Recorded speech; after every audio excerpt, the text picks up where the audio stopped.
In 1713, after 12 years of bloody war, the British Royal Navy dumped over 36,000 men onto the streets without jobs or prospects. These weren't just any men. They were the most skilled sailors in the world who'd spent years authorized to attack enemy ships as privateers. They knew exactly how to take a vessel by force, and now they were starving. No wonder they started attacking everyone. Before we start, if you're enjoying these historical bedtime stories, hit that subscribe button. I'm curious, where are you listening from and what time is it there? Drop it in the comments. I've got listeners from Tokyo to Toronto falling asleep to these stories, and it never stops being weird to me. Now, make yourself comfortable. Seriously, adjust those pillows, pull up that blanket. We're heading to the Caribbean in 1715, and you're going to want to be settled in for this one. Your eyes crack open to the damp, suffocating heat of Nassau in the Bahamas. First thing you notice is the salt-crusted hammock digging into your back, swinging slightly with the gentle movement of the tide against the pilings beneath the weathered shack. The smell hits you next. A pungent mix of unwashed bodies, rum, salt air, and something dead and rotting nearby. Unlike your clean, temperature-controlled bedroom, this place is an assault on your senses. You're not alone. Around you, a dozen men snore and grumble in their sleep, packed into a space barely big enough for half that number. Through gaps in the warped wooden planks, you can see pink dawn light starting to filter across the harbour. Another day in the Republic of Pirates has begun. "Get up, you worthless dogs!" A voice cuts through the humid air. "Tide's coming in, and so are the Spanish. Up!"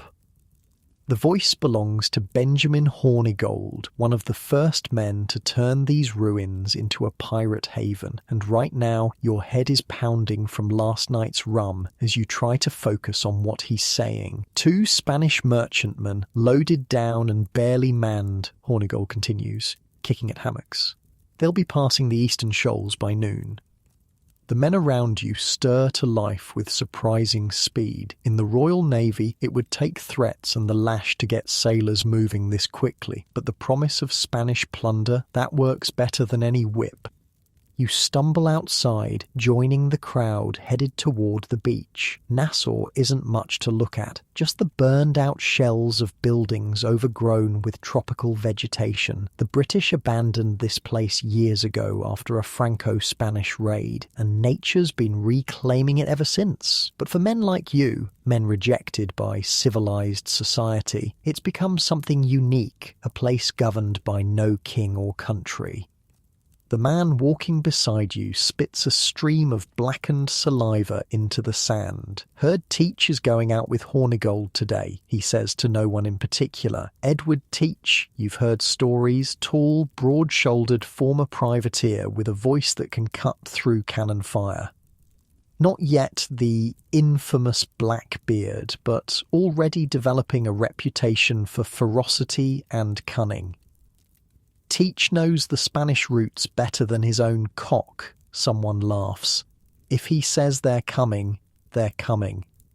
As if summoned by his name, you spot Teach striding down to the waterline where 3 large wooden boats wait. Each can hold about 30 men, and they're being provisioned with water barrels, hardtack, and powder for the guns. "Look alive," Teach bellows, his dark beard already grown wild enough to give him his future moniker. "I want us on the water before the sun clears those palms." The organisation is surprising. These are men who've rejected authority, yet they move with practiced efficiency. There's a reason for that. Unlike the tales you might have heard, real pirate crews were among the most democratic organisations of their time. Each man had signed the ship's articles, a constitution of sorts, and each had a vote in major decisions. "You joining us?" A hand claps your shoulder, and you turn to find Hornigold himself looking at you expectantly. Before you can answer, someone calls from one of the boats. "Ship coming in from the east flying a white flag." All activity stops. A white flag could mean many things: surrender, truce, or most likely someone bringing news. Might be Rogers, someone mutters, and a ripple of unease passes through the crowd. Woods Rogers, the name alone is enough to make pirates nervous. A former privateer himself, Rogers had been appointed by the British Crown to clean up the Caribbean. He'd been offering pardons to pirates who gave up the life and the hangman's noose to those who refused.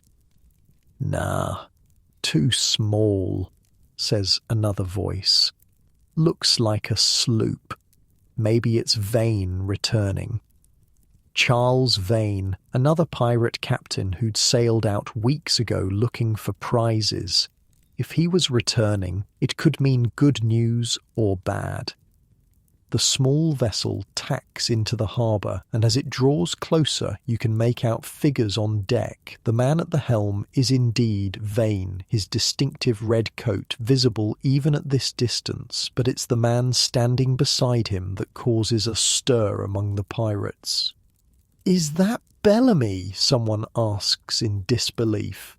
"Black Sam himself," another confirms.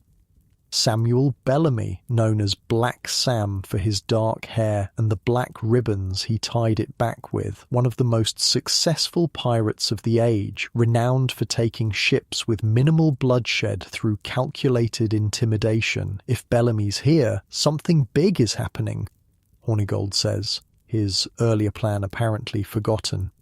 "Teach, hold the raid. Let's hear what they have to say." As the sloop anchors and a small boat rows towards shore, you can feel the anticipation building. These men, Hornigold, Teach, Vane, Bellamy, are the founders of what will become known as the Flying Gang, the core of Nassau's pirate republic, and whatever has brought them together can't be small. The rowboat grinds against the sand and Vane jumps out, followed by Bellamy and a third man you don't recognise. His clothes are finer than most, with a gentleman's bearing despite the pistols tucked into his belt. "Ben," Vane calls to Hornigold, "you won't believe what we found. This here's Stade Bonner." The gentleman nods stiffly, looking uncomfortable. You've heard of him, the gentleman pirate, a wealthy plantation owner who, for reasons no one quite understood, abandoned his fortune to become a pirate. Most said he was running from a nagging wife, others that he'd gone mad. Whatever the reason, he'd proven himself a terrible captain, barely keeping his crew alive. "Bonnet came with news," Bellamy says, his voice low and intense. "The Spanish treasure fleet wrecked off Florida during the hurricane last month. All 11 galleons driven onto the reefs." A hushed silence falls over the gathering. The Spanish treasure fleet was the stuff of pirate dreams. Galleons laden with gold, silver, and jewels from the New World mines, making their annual voyage back to Spain. And now they were saying it had wrecked? "The Spaniards have salvage operations going," Vane continues, excitement evident in his voice. "They've already recovered millions in silver, but there's more. Bonnet here says they've got 350,000 pieces of 8 sitting in a guardhouse on shore, waiting for transport. Guarded by only 60 men." The implications sink in slowly, then all at once. A fortune beyond imagining, relatively lightly guarded, ripe for the taking. "I figure 5 ships, 300 men," Bellamy says, looking around at the gathered pirates. "We hit them hard, we hit them fast, and we're rich men." Hornigold's face shows he's already calculating the risks and rewards. The Spanish will come after us with everything they've got. "Let them try," Teach growls, his eyes gleaming with the prospect of such a prize. "By the time they organise a response, we'll be scattered to the winds."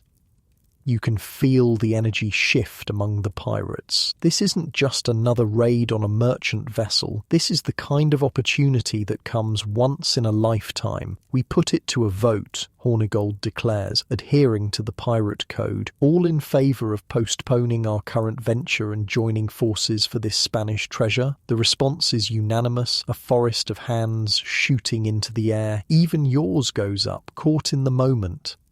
Then it's settled, Hornigold nods. We sail with the evening tide. Teach, you'll take command of the Revenge with Bonnet. Vane, you and Bellamy will lead the second and third ships. I'll take the remaining two.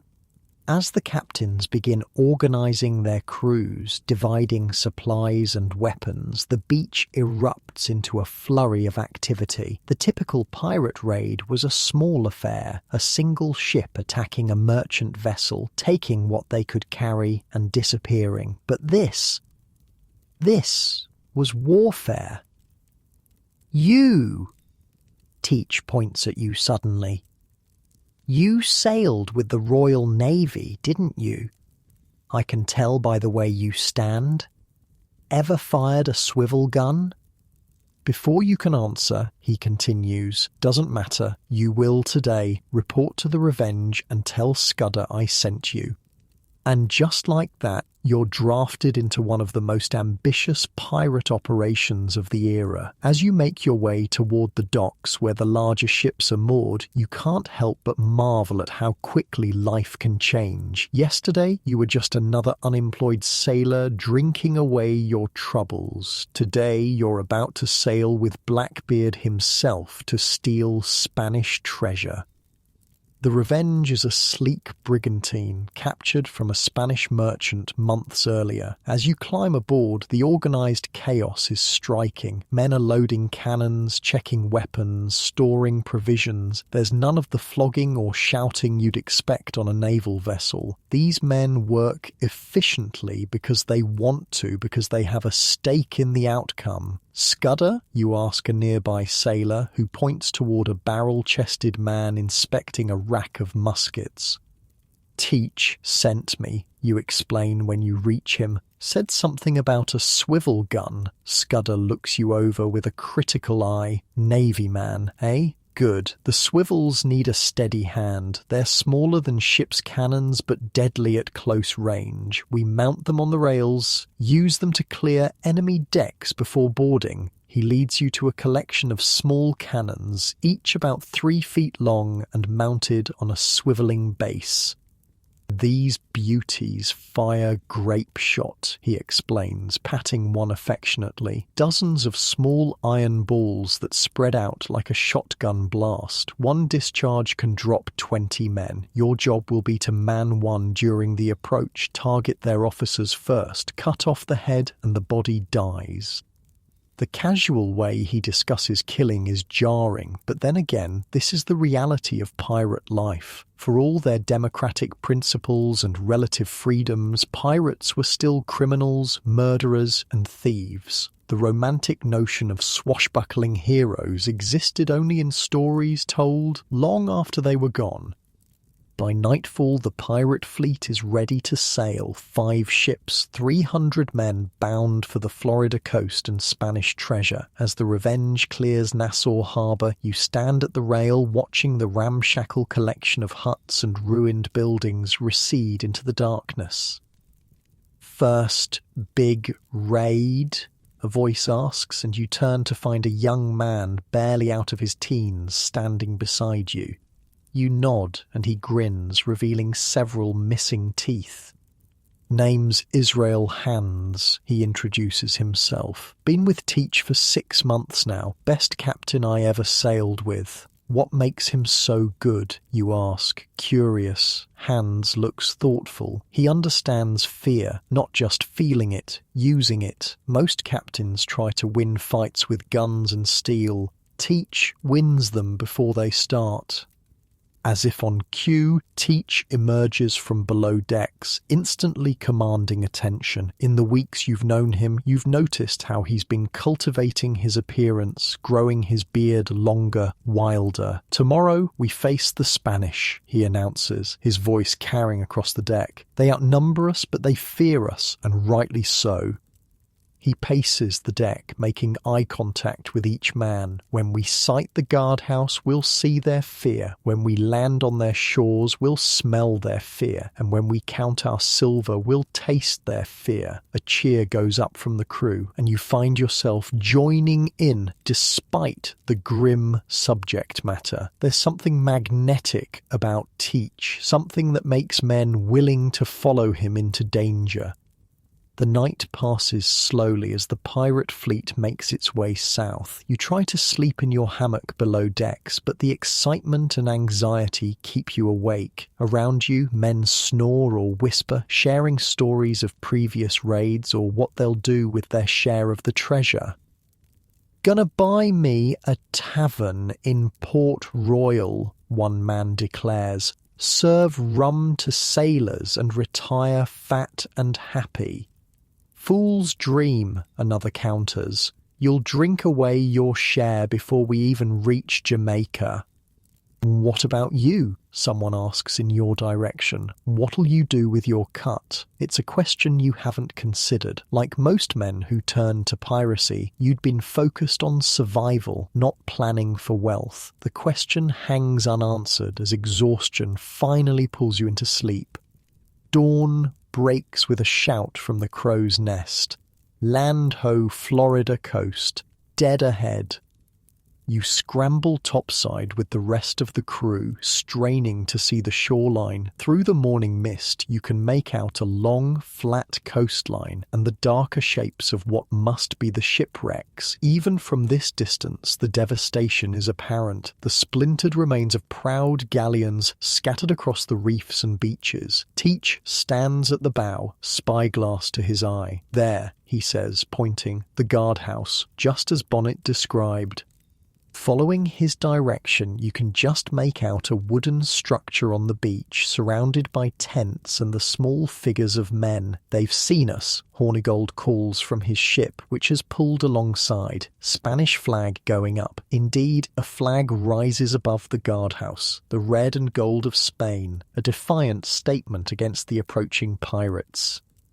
"Run up the black," Teach orders, and moments later the Revenge's own flag unfurls from the masthead, a black field bearing the image of a skeleton stabbing a heart, the early version of what would become Blackbeard's famous banner. The other pirate ships follow suit, each raising their own variations of the black flag. It's an awesome sight. 5 pirate vessels bearing down on the Spanish position, black flags snapping in the wind. "Hands, take us in closer," Teach commands. "Gunners, prepare to provide covering fire. Boarding parties, stand ready." The Revenge creeps closer to shore, careful of the same treacherous reefs that claimed the Spanish galleons. Through your spyglass, you can see panic among the Spanish guards. Some are rushing to man small cannons, others forming defensive lines on the beach. "Hold steady," Teach cautions as the first Spanish cannon fires, the ball splashing harmlessly in the water ahead of your ship. They're nervous, making mistakes. The pirates' response is more measured. When the ships are within range, Teach gives the order, and the first broadside tears into the Spanish position. The aim isn't to destroy, the silver is too valuable to risk, but to create confusion and fear. "Boarding parties, to the boats," Teach roars over the cannon fire. "Swivel gunners, provide coverage." You take your position at one of the swivel guns, watching as men pour into the longboats alongside the ship. Teach himself jumps into the lead boat, sword already drawn.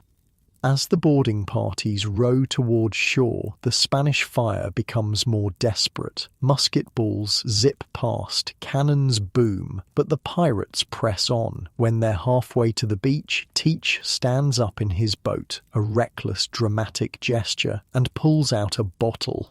He removes the cork with his teeth, then stuffs a lit fuse into the neck.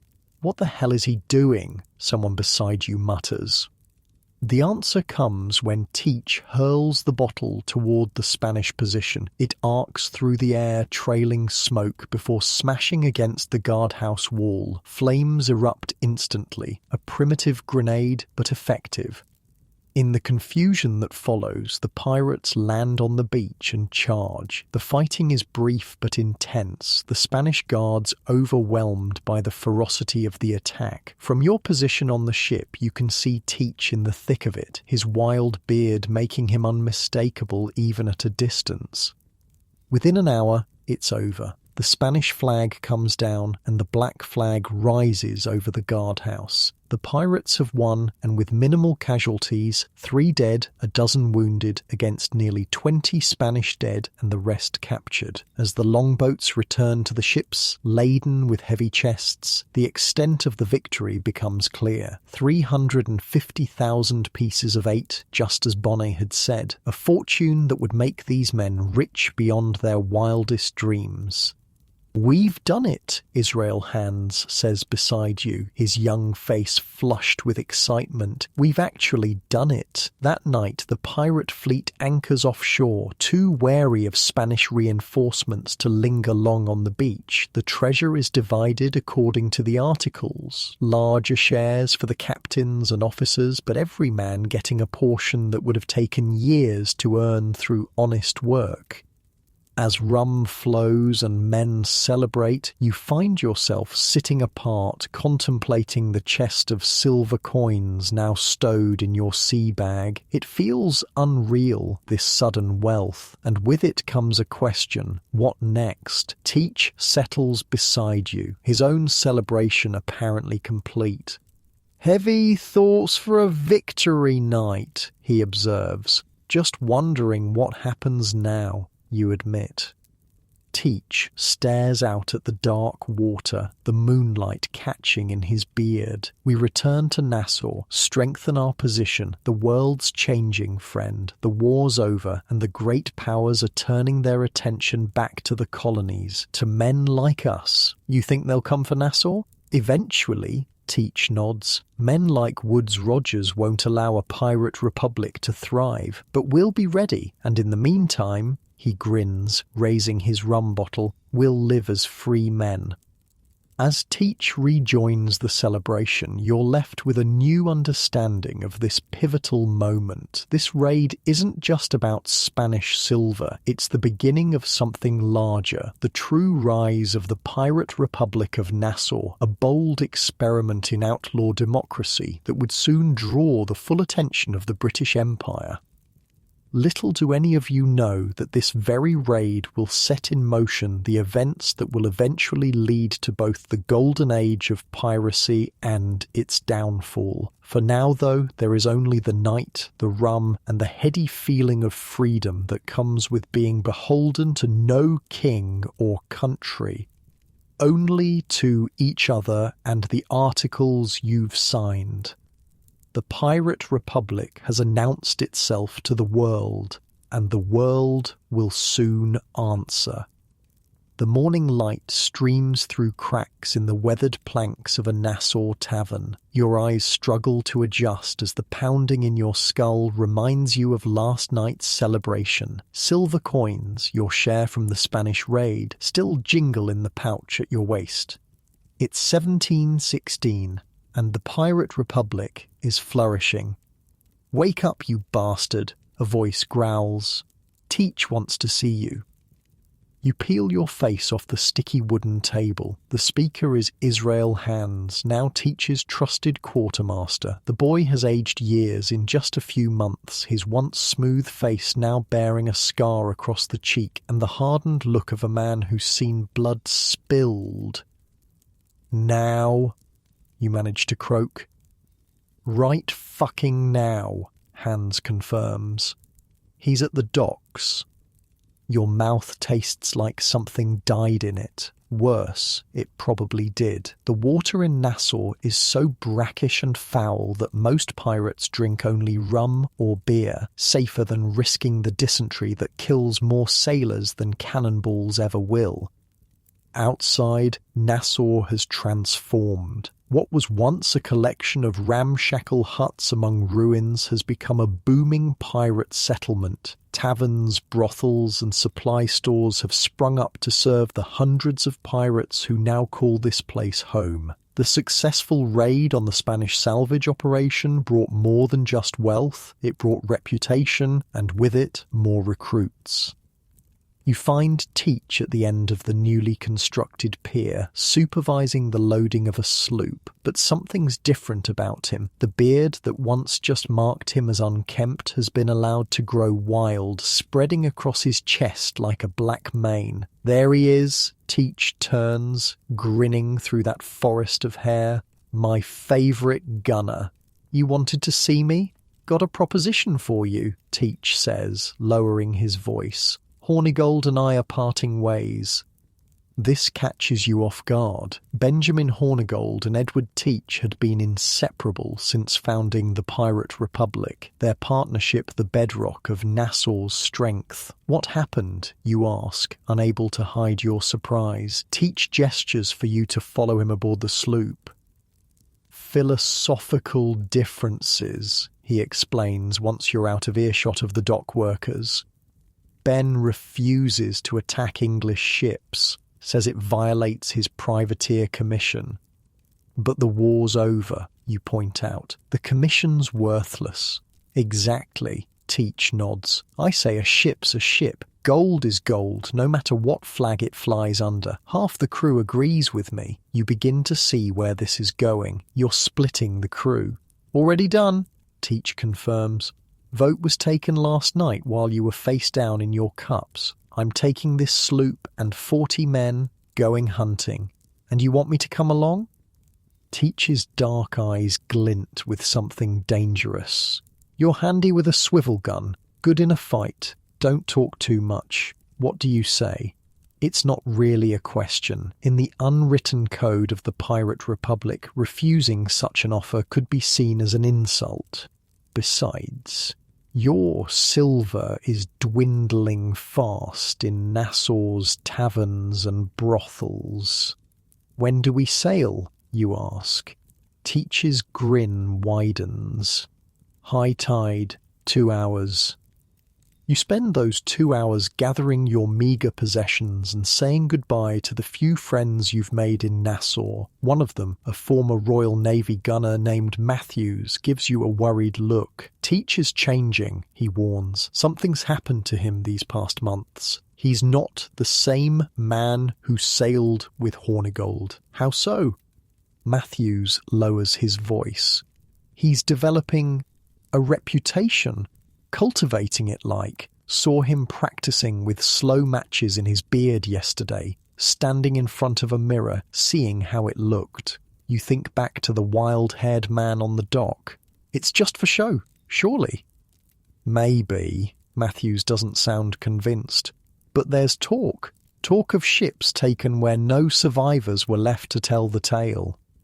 Before you can press him further, a bell rings from the harbour, the signal for Teach's crew to board. You heft your sea bag and give Matthews a final nod. If I don't come back, you tell him, drink a toast to me, to all of us, Matthews replies grimly. The sloop, renamed the Adventure, slips out of Nassau harbour with the tide. It's a small vessel compared to the Revenge, but faster, more manoeuvrable, perfect for stalking merchant ships in the shallow waters around the Bahamas. Teach gathers the crew on deck once Nassau disappears behind the horizon. Even in the bright Caribbean sun, there's something foreboding about him now. He's dressed all in black, pistols strapped across his chest, cutlass at his hip. We sail as equals, he announces, bound by the articles we've all signed. Each man gets a vote, each man gets a share, but at sea, my word is law. No one challenges this seeming contradiction. In pirate democracy, the captain's authority during battle was absolute, necessary for survival. It was only in matters of overall strategy, punishment, and prize-taking that the crew's votes held sway. Our hunting grounds will be the shipping lanes between here and the Carolina coast, Teach continues. Rich pickings but dangerous waters. The Royal Navy patrols there, and the colonial governors are offering bounties for our heads. A murmur runs through the crew. This is significantly more risk than they faced raiding Spanish ships in the safety of the Caribbean. Higher risk means higher reward. Teach raises his voice over the muttering. I mean to make us all rich men, or dead ones. He says this last part with a grin that doesn't reach his eyes, and something cold settles in your stomach. This isn't the Edward Teach who recruited you in Nassau months ago. This is someone new, someone darker. The first 2 weeks at sea bring no prizes, only dwindling supplies and growing tension. The crew begins to grumble about Teach's leadership, questioning his decision to leave the relatively safe waters of the Bahamas. Then, at dawn on the 16th day, the lookout spot sails on the horizon. Merchant vessel, Teach confirms through his spyglass. Dutch flight by the look of her, heading north toward the colonies. The crew springs into action with practiced efficiency. Gun crews check their weapons, boarders sharpen cutlasses and load pistols. Teach disappears into his cabin, emerging minutes later transformed. This is the first time you see what will become his infamous trademark. He's tucked slow-burning matches under his hat and woven them into his beard. Sulphurous smoke wreathes his face, giving him a demonic appearance. His eyes seem to glow within the cloud. "What the hell?" someone whispers beside you. "Terror," Teach replies, somehow hearing the whisper from across the deck. Terror is a weapon more powerful than any cannon. He strides to the bow as the adventure closes on the Dutch vessel, which is now clearly trying to outrun you. A futile effort given the sloop's superior speed. "Run up the black," Teach orders, and the pirate flag is hoisted, no longer Hornigold's standard, but a new design, a skeleton stabbing a heart while holding an hourglass. The message is clear, your time is running out. As you close on the merchant ship, Teach does something unexpected. He takes 2 lit matches and places them in his mouth, biting down so they stick out like fiery fangs. Combined with the smoke from his beard, the effect is terrifying, a devil risen from the depths. "Fire a warning shot," he commands, his voice muffled but still authoritative. The bow gun roars, sending a ball across the merchant's bow. The Dutch ship immediately begins lowering its sails in surrender. "No fight?" someone complains, disappointed. Teach removes the matches from his mouth and grins. "That's the point. Terror wins battles without bloodshed. Remember that." The taking of the Dutch fleet goes smoothly. The crew, already demoralised by the fearsome appearance of the pirate captain, offers no resistance. Cargo is transferred, valuables collected, and the ship itself is left intact. Another departure from Hornigold's approach, who would often burn captures to eliminate witnesses. "Why not sink her?" you ask Hans as the adventure pulls away, leaving the stripped Dutch vessel wallowing in the waves. "Captain has new methods," Hans explains. "Let them live, let them talk, spread the legend." "The legend of Blackbeard," Hans says, using the name for the first time, a name that will soon strike fear throughout the Caribbean and beyond. Over the next 3 months, Blackbeard captures 8 more merchant vessels using the same tactics. Each time, his appearance grows more terrifying, more matches in the beard, more weapons strapped to his body, his voice dropping to an inhuman growl when addressing victims. And each time he lets survivors go, ensuring his reputation spreads. Soon, ships are surrendering at the mere sight of his flag on the horizon. The legend is working. By winter, the adventure returns to Nassau laden with plunder, sugar, molasses, cocoa, tobacco, and enough coin to make every crew member wealthy. But Teach, now universally called Blackbeard, seems unsatisfied. "We need a larger vessel," he announces to the crew as Nassau comes into view. "Something with more guns, more presence."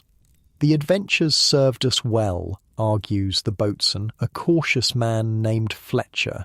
"Fast, manoeuvrable."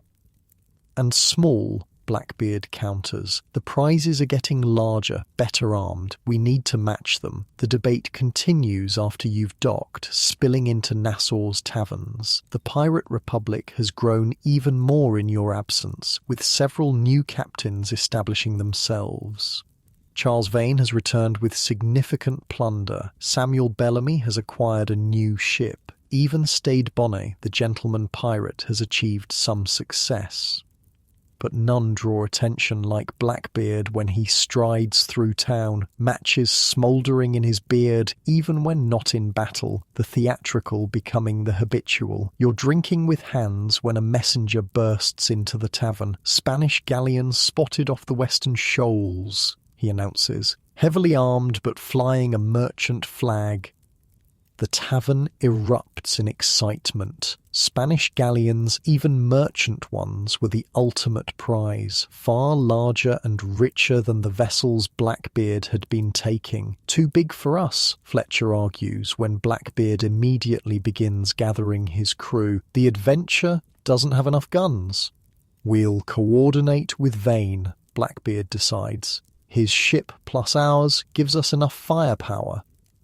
Charles Vane, a notoriously prickly captain with his own fearsome reputation, surprisingly agrees to the joint venture. Perhaps he too recognizes that neither ship alone could take such a prize. By midnight, both pirate vessels are slipping out of Nassau harbour, guided by the light of a full moon.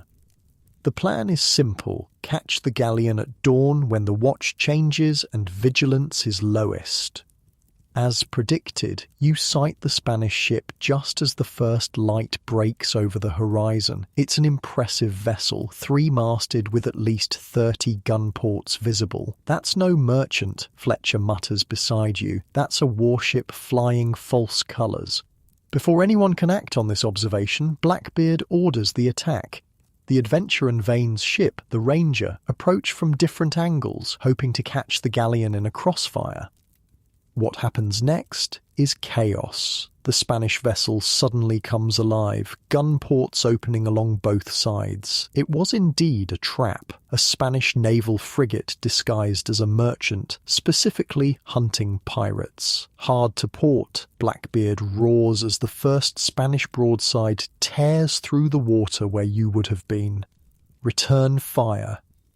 The Adventure's guns seem pathetically small against the frigate's armament, but Blackbeard's crew fires with disciplined precision, targeting the enemy's rudder and rigging rather than attempting to penetrate her thick hull. Vane's ship takes a direct hit, its foremast splintering and collapsing in a tangle of ropes and canvas. The Ranger begins to drift, unable to maintain position in the battle. "We're on our own," Hans shouts over the cannon fire. "Orders?" Blackbeard's face, even through the smoke of battle and his own smouldering beard, shows no fear. "Closer," he commands. "Get us alongside." "Alongside?" Fletcher protests. "They'll blow us out of the water. Their guns can't depress enough if we're directly against their hull." Blackbeard explains with eerie calm. "Get us in their blind spot." It's a desperate gamble, but with the Ranger crippled and the Adventure outgunned, there are few options. The helmsman guides your sloop directly toward the massive Spanish vessel, enduring another broadside that tears through your rigging but miraculously leaves the hull intact. Then you're there, snugged up against the frigate's towering wooden wall. Just as Blackbeard predicted, their guns can't be lowered enough to hit you, and the Spanish crew's attempts to fire muskets down at your deck are met with a withering response from your own marksmen. "Grappling hooks," Blackbeard orders. Prepare to board.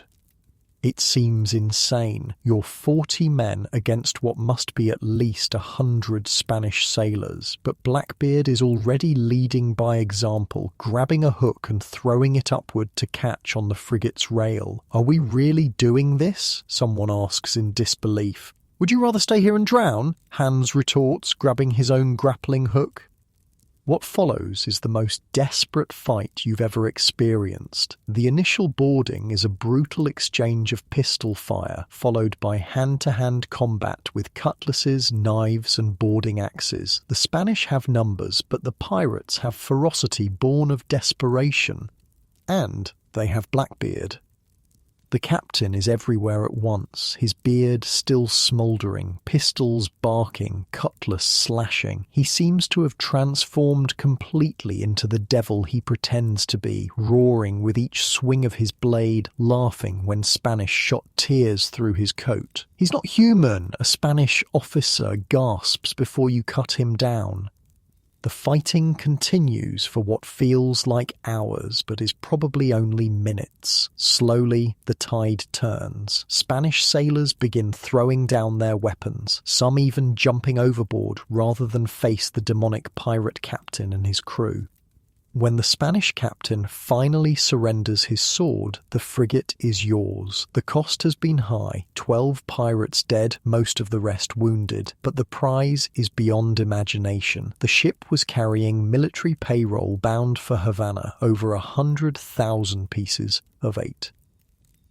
A gift from God, Blackbeard declares, standing blood-spattered on the quarterdeck of his new flagship. Or perhaps from the devil. The frigate, renamed the Revenge in honour of Blackbeard's first command with Hornigold, is sailed back to Nassau alongside the damaged Adventure and the limping Ranger. Your arrival causes a sensation. Never before has a Spanish naval vessel been captured by pirates. The victory cements Blackbeard's position as Nassau's preeminent captain. Even Benjamin Hornigold, still clinging to his refusal to attack English ships, must acknowledge his former protégé's achievement. In the weeks that follow, the Revenge is refitted according to Blackbeard's specifications. Additional gun ports are cut into her hull, bringing her armament to 40 cannons, a floating fortress that could challenge any colonial warship. We're not just taking prizes anymore, Blackbeard announces to his expanded crew, now numbering over 100 men. We're establishing dominance. The Caribbean will be ours. Some of the older pirates exchange worried glances at this declaration. Piracy had always been about survival and wealth, not territorial control. Blackbeard's ambitions seem to be growing beyond the simple life of taking prizes. Your own concerns are validated when Blackbeard summons his officers to his cabin one evening. The space has been transformed to match its new occupant. Black drapes over the windows, weapons mounted on every wall, and a massive oak desk that must have been looted from some governor's mansion. Gentlemen, Blackbeard begins once everyone is seated, our success has brought unwanted attention. The governors of Virginia, South Carolina, and the Bahamas have all issued proclamations against us. Bounties have been placed on our heads. Nothing new there. Hans shrugs. Pirates have always been hunted. Not like this. Blackbeard slides a paper across the desk. £500 for me, dead or alive, 100 for each of you, the largest bounties ever offered for pirates. The numbers are sobering. £500 is a fortune, enough to tempt even the most loyal crewmate. Additionally, Blackbeard continues, I have information that Woodes Rogers has been appointed governor of the Bahamas with explicit instructions to eliminate the pirate presence in Nassau. This news sends a ripple of concern through the cabin. Rogers was a formidable opponent, a former privateer himself who understood pirate tactics and had the full backing of the British Crown. "So, what's the plan?" Fletcher asks, voicing what everyone is thinking. "Abandon Nassau? Find a new base?" Blackbeard's smile is cold. "No, we negotiate." "Negotiate?" you can't help but ask. "With who?" "With the governor of North Carolina," Blackbeard reveals. "Charles Eden. I've already sent a messenger. Eden is open to an arrangement." The implication is clear. While some colonial governors were incorruptible crusaders against piracy, others were willing to turn a blind eye in exchange for a share of the plunder. Apparently, Governor Eden fell into the latter category. "He offers us safe harbour, protection from bounty hunters, and legitimate trading papers," Blackbeard explains. "In return, we share our prizes and restrict our activities to non-English shipping."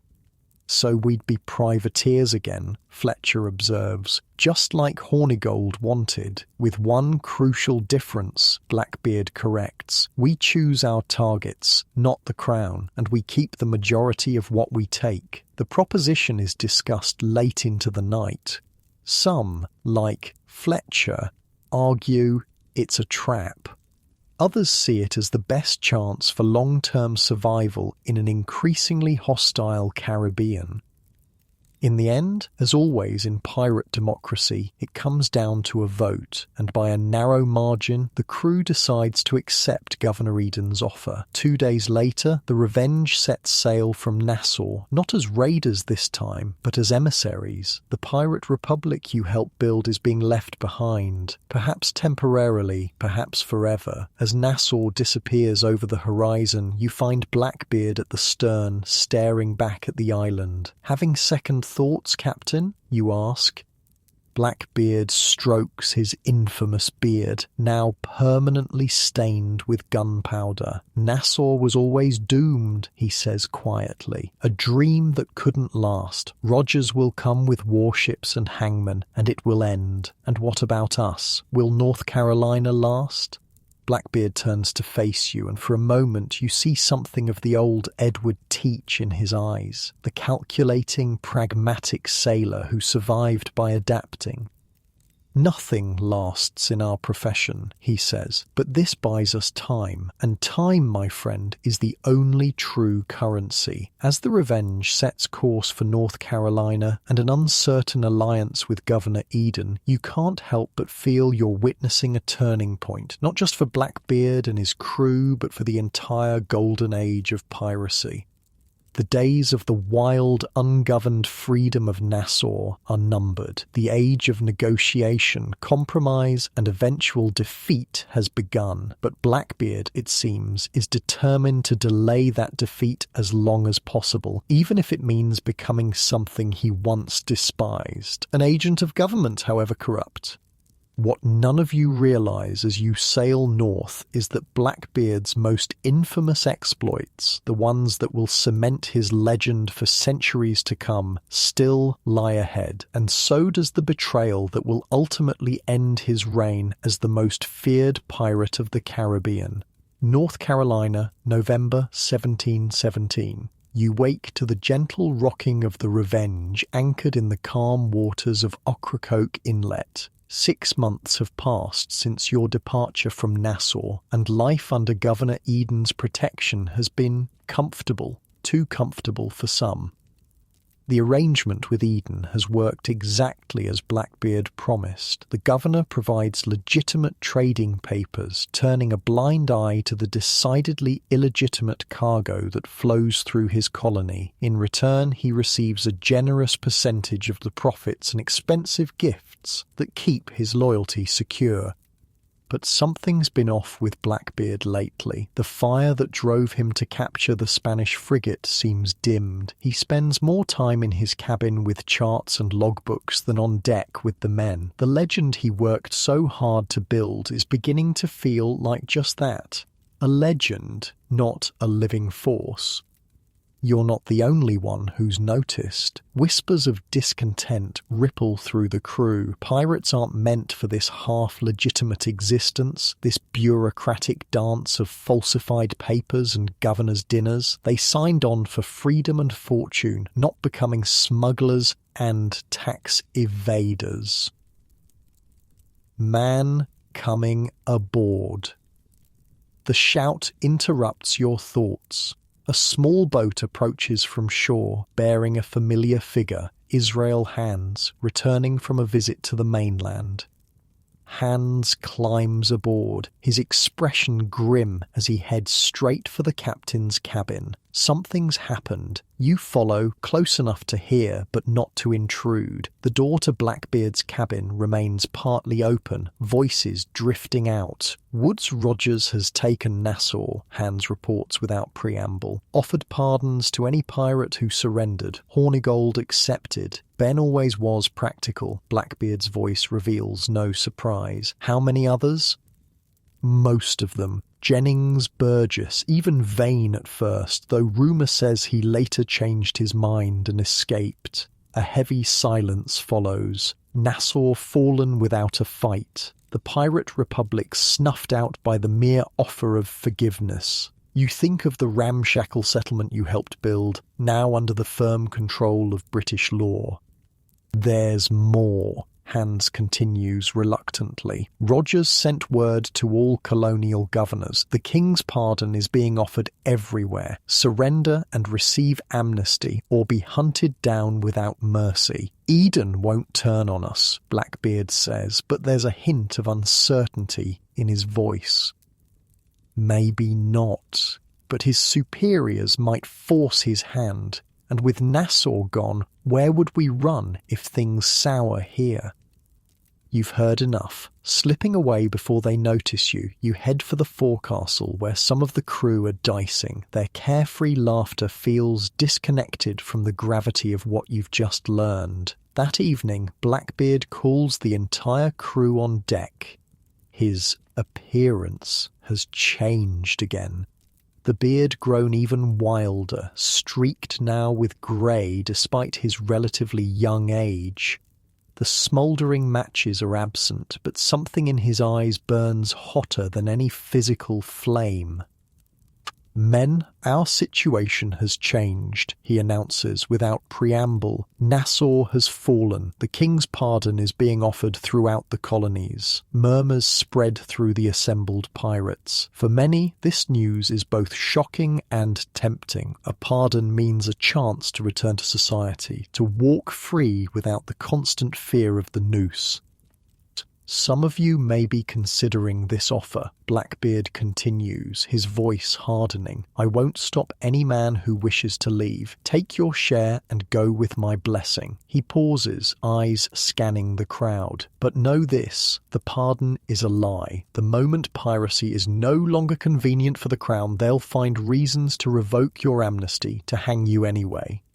It's persuasive, and he knows his men. Most have no skills for legitimate life, no place in the rigid society they've rejected. For them, the pardon offers an uncertain future at best. I offer an alternative, Blackbeard's voice drops, forcing the men to lean in.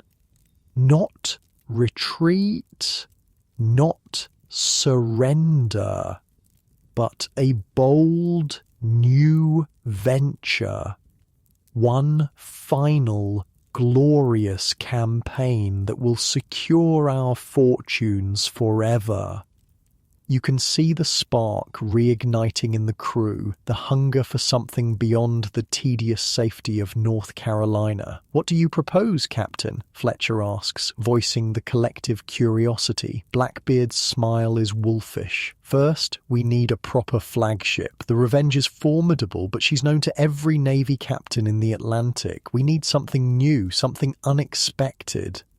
He unrolls a chart on a barrel top. French shipping routes, he explains, jabbing a finger at a line stretching from Africa to the Caribbean, specifically slave ships, large, well-built vessels designed for ocean crossings and carrying valuable cargo.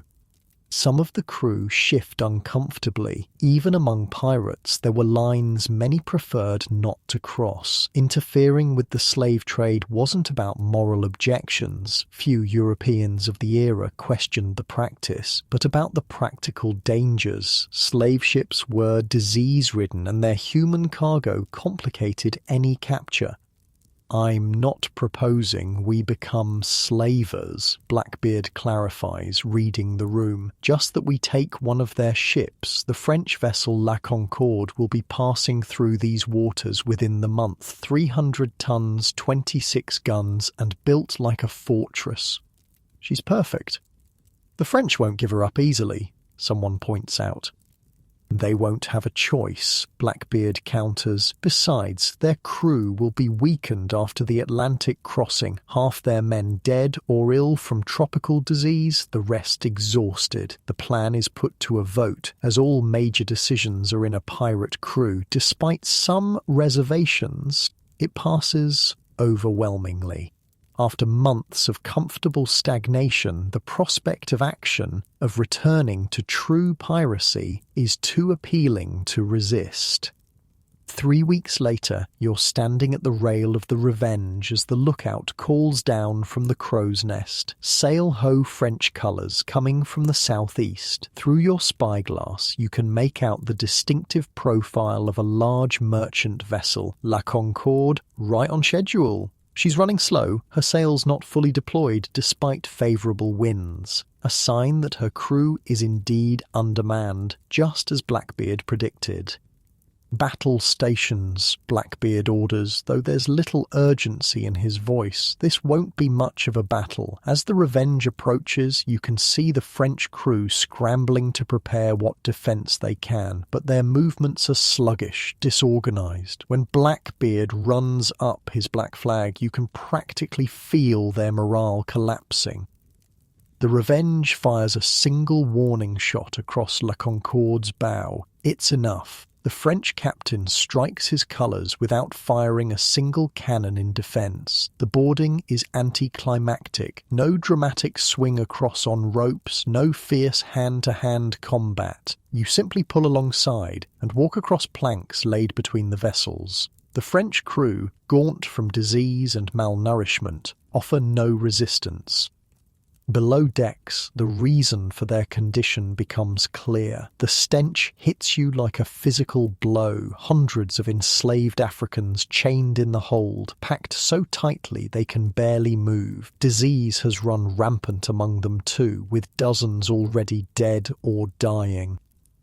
"Jesus Christ," mutters the man beside you, pulling his kerchief over his nose. Even hardened pirates are taken aback by the conditions.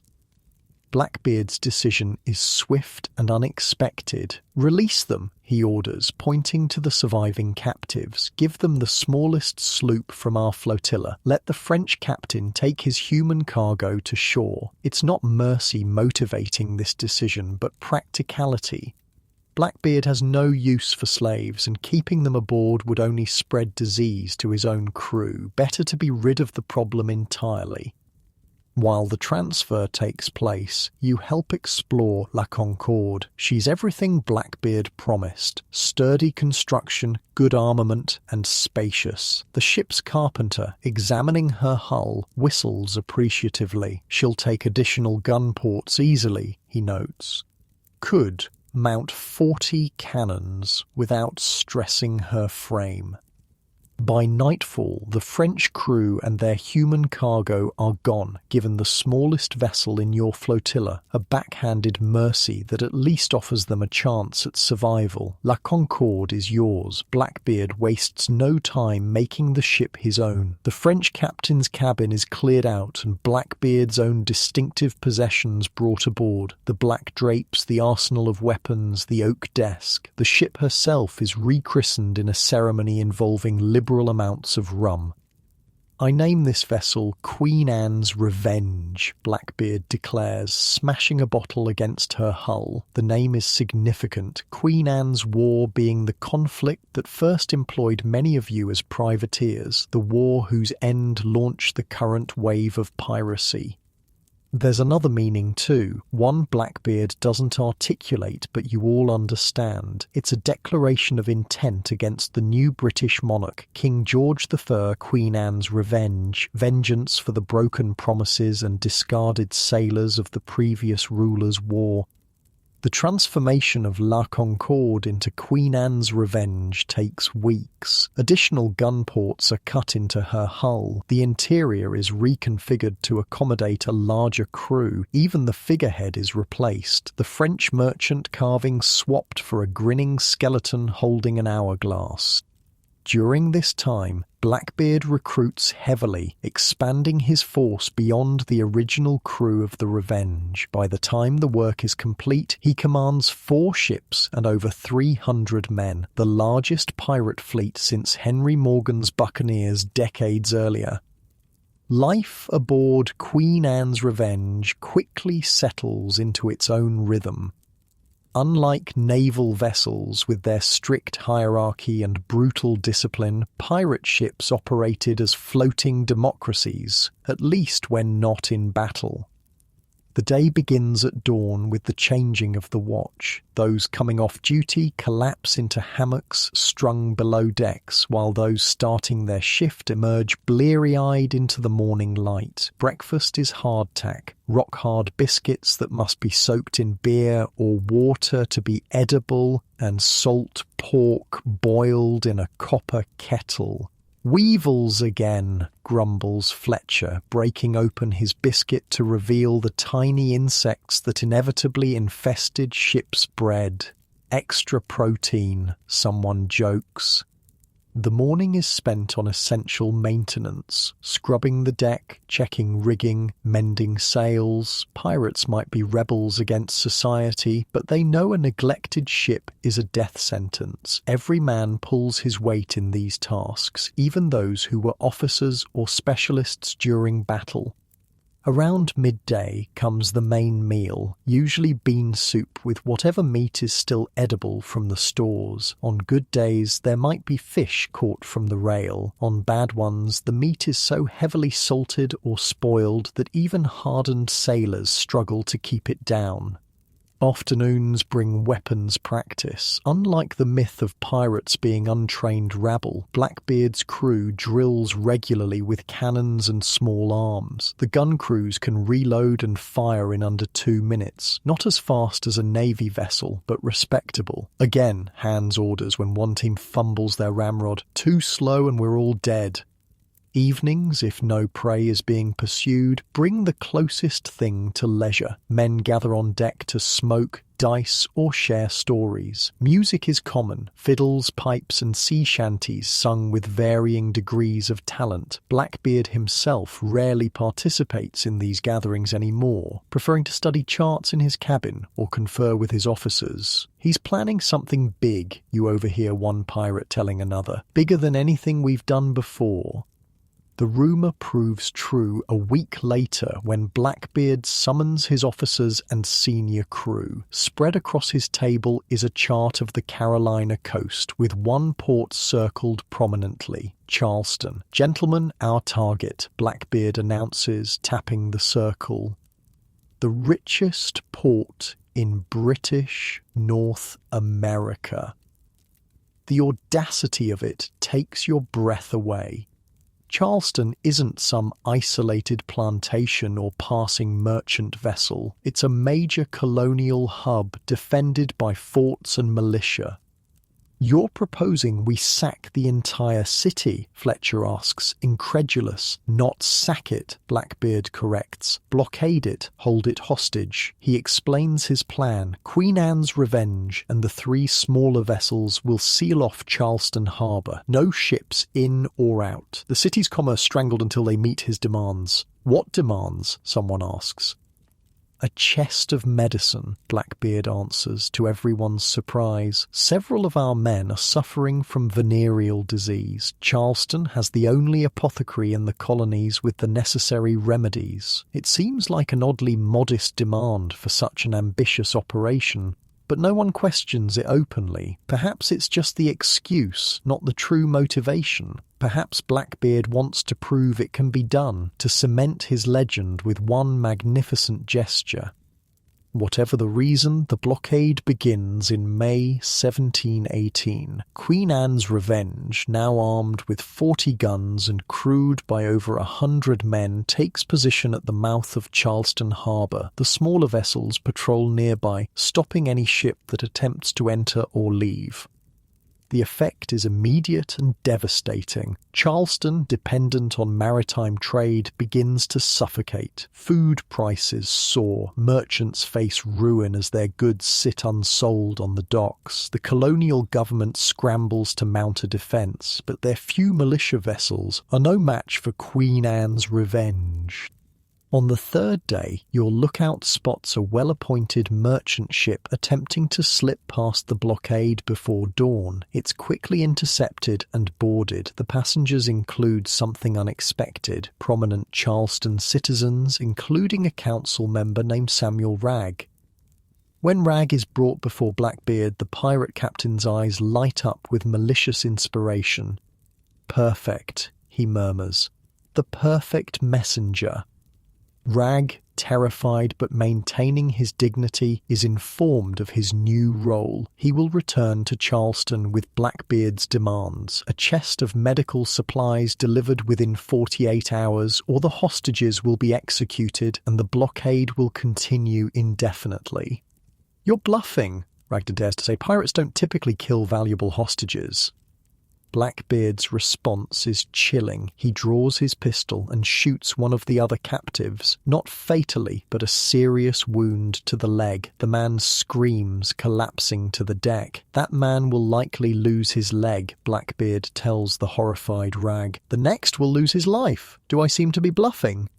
Wragg is sent ashore in a small boat, carrying both the wounded hostage and Blackbeard's demands. The rest of the captives remain aboard Queen Anne's Revenge, locked in the hold that once housed slaves, an irony not lost on the more thoughtful pirates. Will he really kill them? You ask Hans privately as you stand watch that night. Hans shrugs. Does it matter? They don't know either way. Fear works better than actual violence. Captain taught me that. The next day passes with no response from Charleston. Blackbeard paces the quarterdeck, periodically training his spyglass on the harbour. The hostages, brought on deck for air, sit huddled against the mainmast, watching their captor with wary eyes. "He's different now," Fletcher observes quietly, standing beside you at the rail. "Colder, more calculating." "He was always calculating," you counter. "That's how he's survived this long." Fletcher shakes his head. "Not like this. Before, it was about freedom, about building something. Now it's just about him, about the legend." Before you can respond, a shout comes from the lookout. "Boat approaching white flag." The messenger has returned. A small rowboat approaches Queen Anne's Revenge, bearing not just Wragg but several containers, the demanded medical supplies. Charleston has capitulated completely. Their governing council, unable to mount an effective defence and unwilling to sacrifice prominent citizens, has met Blackbeard's demands without reservation. As the supplies are brought aboard and inspected, Blackbeard's satisfaction is palpable. Not just for the medicines, which are indeed needed, but for what this represents. He has humbled a major British colonial port with nothing more than his reputation and a few well-placed ships. "Release the hostages," he orders magnanimously, playing the role of the reasonable victor. All except Wragg. He stays until we're safely away. The captives, expecting execution despite the ransom being paid, can hardly believe their fortune. They're lowered into boats and sent toward Charleston, their relief visible even at a distance. "Now what?" Hans asks once they're gone. "The blockade worked. Do we push for more?" Blackbeard considers this briefly, then shakes his head. No, we've made our point. Time to disappear before they organise a proper response. By nightfall, the pirate fleet has vanished from Charleston waters, leaving the humiliated port to recover. Rag is released on a small barrier island, given enough supplies to survive until rescue, but far enough from civilization to ensure the pirates' clean escape. The victory should feel triumphant, but there's an odd mood aboard Queen Anne's Revenge as you sail north. It's been too easy, the greatest achievement of Blackbeard's career, and it was accomplished without firing a single broadside in anger. It doesn't seem right, a gunner named Collis comments as you help him secure the cannons that were never used. Blockading civilians, threatening merchants, not what I signed on for. And what did you sign on for, you ask? Piracy was never noble work, Collis shrugs. Fair fights against those who could defend themselves, Spanish treasure ships, armed merchantmen, not this. His discomfort is shared by others, you realise. There's a growing sense that something fundamental has changed, not just in Blackbeard, but in the nature of your enterprise. The line between pirate and terrorist has blurred. That night, anchored in a secluded cove far from Charleston, Blackbeard holds a celebration to mark their victory. Rum flows freely, and spirits gradually lift as the implications are temporarily drowned in alcohol. You find yourself standing apart, watching Blackbeard at the centre of a group of admirers. He's regaling them with an embellished account of Rag's terror, his smouldering beard adding dramatic effect to the tale. Considering retirement, Fletcher appears beside you, offering a cup of rum. You accept the drink. Just thinking, what happens next? You heard the captain. We head back to North Carolina, enjoy Eden's protection a while longer. And then, Nassau's gone. The King's pardon is being offered everywhere. How long before Eden faces pressure to turn on us? Fletcher doesn't have an answer. And neither do you. But as you watch Blackbeard holding court, something becomes clear. He knows the end is coming. The blockade of Charleston wasn't just about medicine or proving a point. It was about cementing his legacy before the inevitable fall. For now, though, Queen Anne's Revenge sails on, her black flag a symbol of the last gasp of the golden age of piracy. The hunters are closing in, but Blackbeard seems determined to give them a chase worthy of his legend. What none of you can know as you celebrate this hollow victory is how soon that legend will meet its bloody conclusion. Or that the most remarkable chapter in the story of piracy is unfolding elsewhere, with two women who are rewriting the rules of a man's profession. While Blackbeard terrorised the Carolina coast, another legend was taking shape in the turquoise waters around the Bahamas, a legend that defied every convention of the pirate world and the world at large. The tavern is called the Spyglass, a weathered wooden structure on New Providence Island that somehow survived Woodes Rogers's purge of Nassau. The place reeks of spilled rum, unwashed bodies, and the peculiar musty odour that permeates all Caribbean buildings in the wet season. You've been drowning your sorrows here since your narrow escape from Queen Anne's Revenge. Jumping ship in North Carolina after the Charleston blockade left a sour taste in your mouth. You weren't the only one to abandon Blackbeard. Fletcher and a dozen others also slipped away, sensing the captain's growing recklessness would lead to disaster. News trickled down to Nassau confirming your instincts. Blackbeard had run Queen Anne's Revenge aground near Beaufort, possibly deliberately. The great ship now sits broken on a sandbar, her captain having escaped with the best men and most valuable plunder on a smaller sloop. Another? The barmaid interrupts your thoughts, gesturing at your empty cup. She's attractive in a hard-edged way, with auburn hair pulled back severely and eyes that miss nothing. Something about her seems vaguely familiar, though you can't place where you might have seen her before. can't afford it, you admit. Your share from Blackbeard's crew is nearly gone, and legitimate work is scarce in Nassau these days. Roger's administration has driven most pirates away, replacing them with merchants and farmers ill-disposed to hiring former outlaws. The woman studies you for a moment, then pours anyway. On the house, she says, her accent revealing Irish origins. You sailed with Teach, didn't you? Your hand instinctively moves toward your pistol, admitting former associations with notorious pirates could still be dangerous, even in Nassau. Relax, she says, noticing the movement. Half the men in here are former pirates. Rogers may have taken the island, but he can't change what it was, what it still is, beneath the surface. You relax slightly, accepting the drink. I left before the end, you clarify, after Charleston.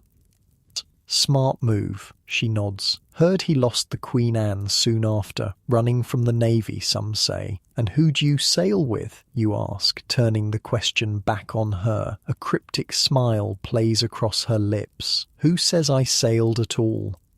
Before you can respond, the tavern door bangs open. A flamboyantly dressed man strides in, his coat a riot of calico patches that give him his nickname, Calico Jack Rackom, a pirate captain of middling reputation who'd accepted the king's pardon only to return to piracy months later.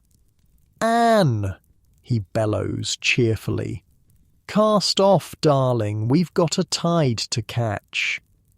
The barmaid, Anne, gives you one last enigmatic look before sauntering over to Rackom. To your astonishment, she kisses him full on the mouth, then begins issuing orders to several rough-looking men who've entered behind him. "That's Anne Bonny," mutters a voice beside you.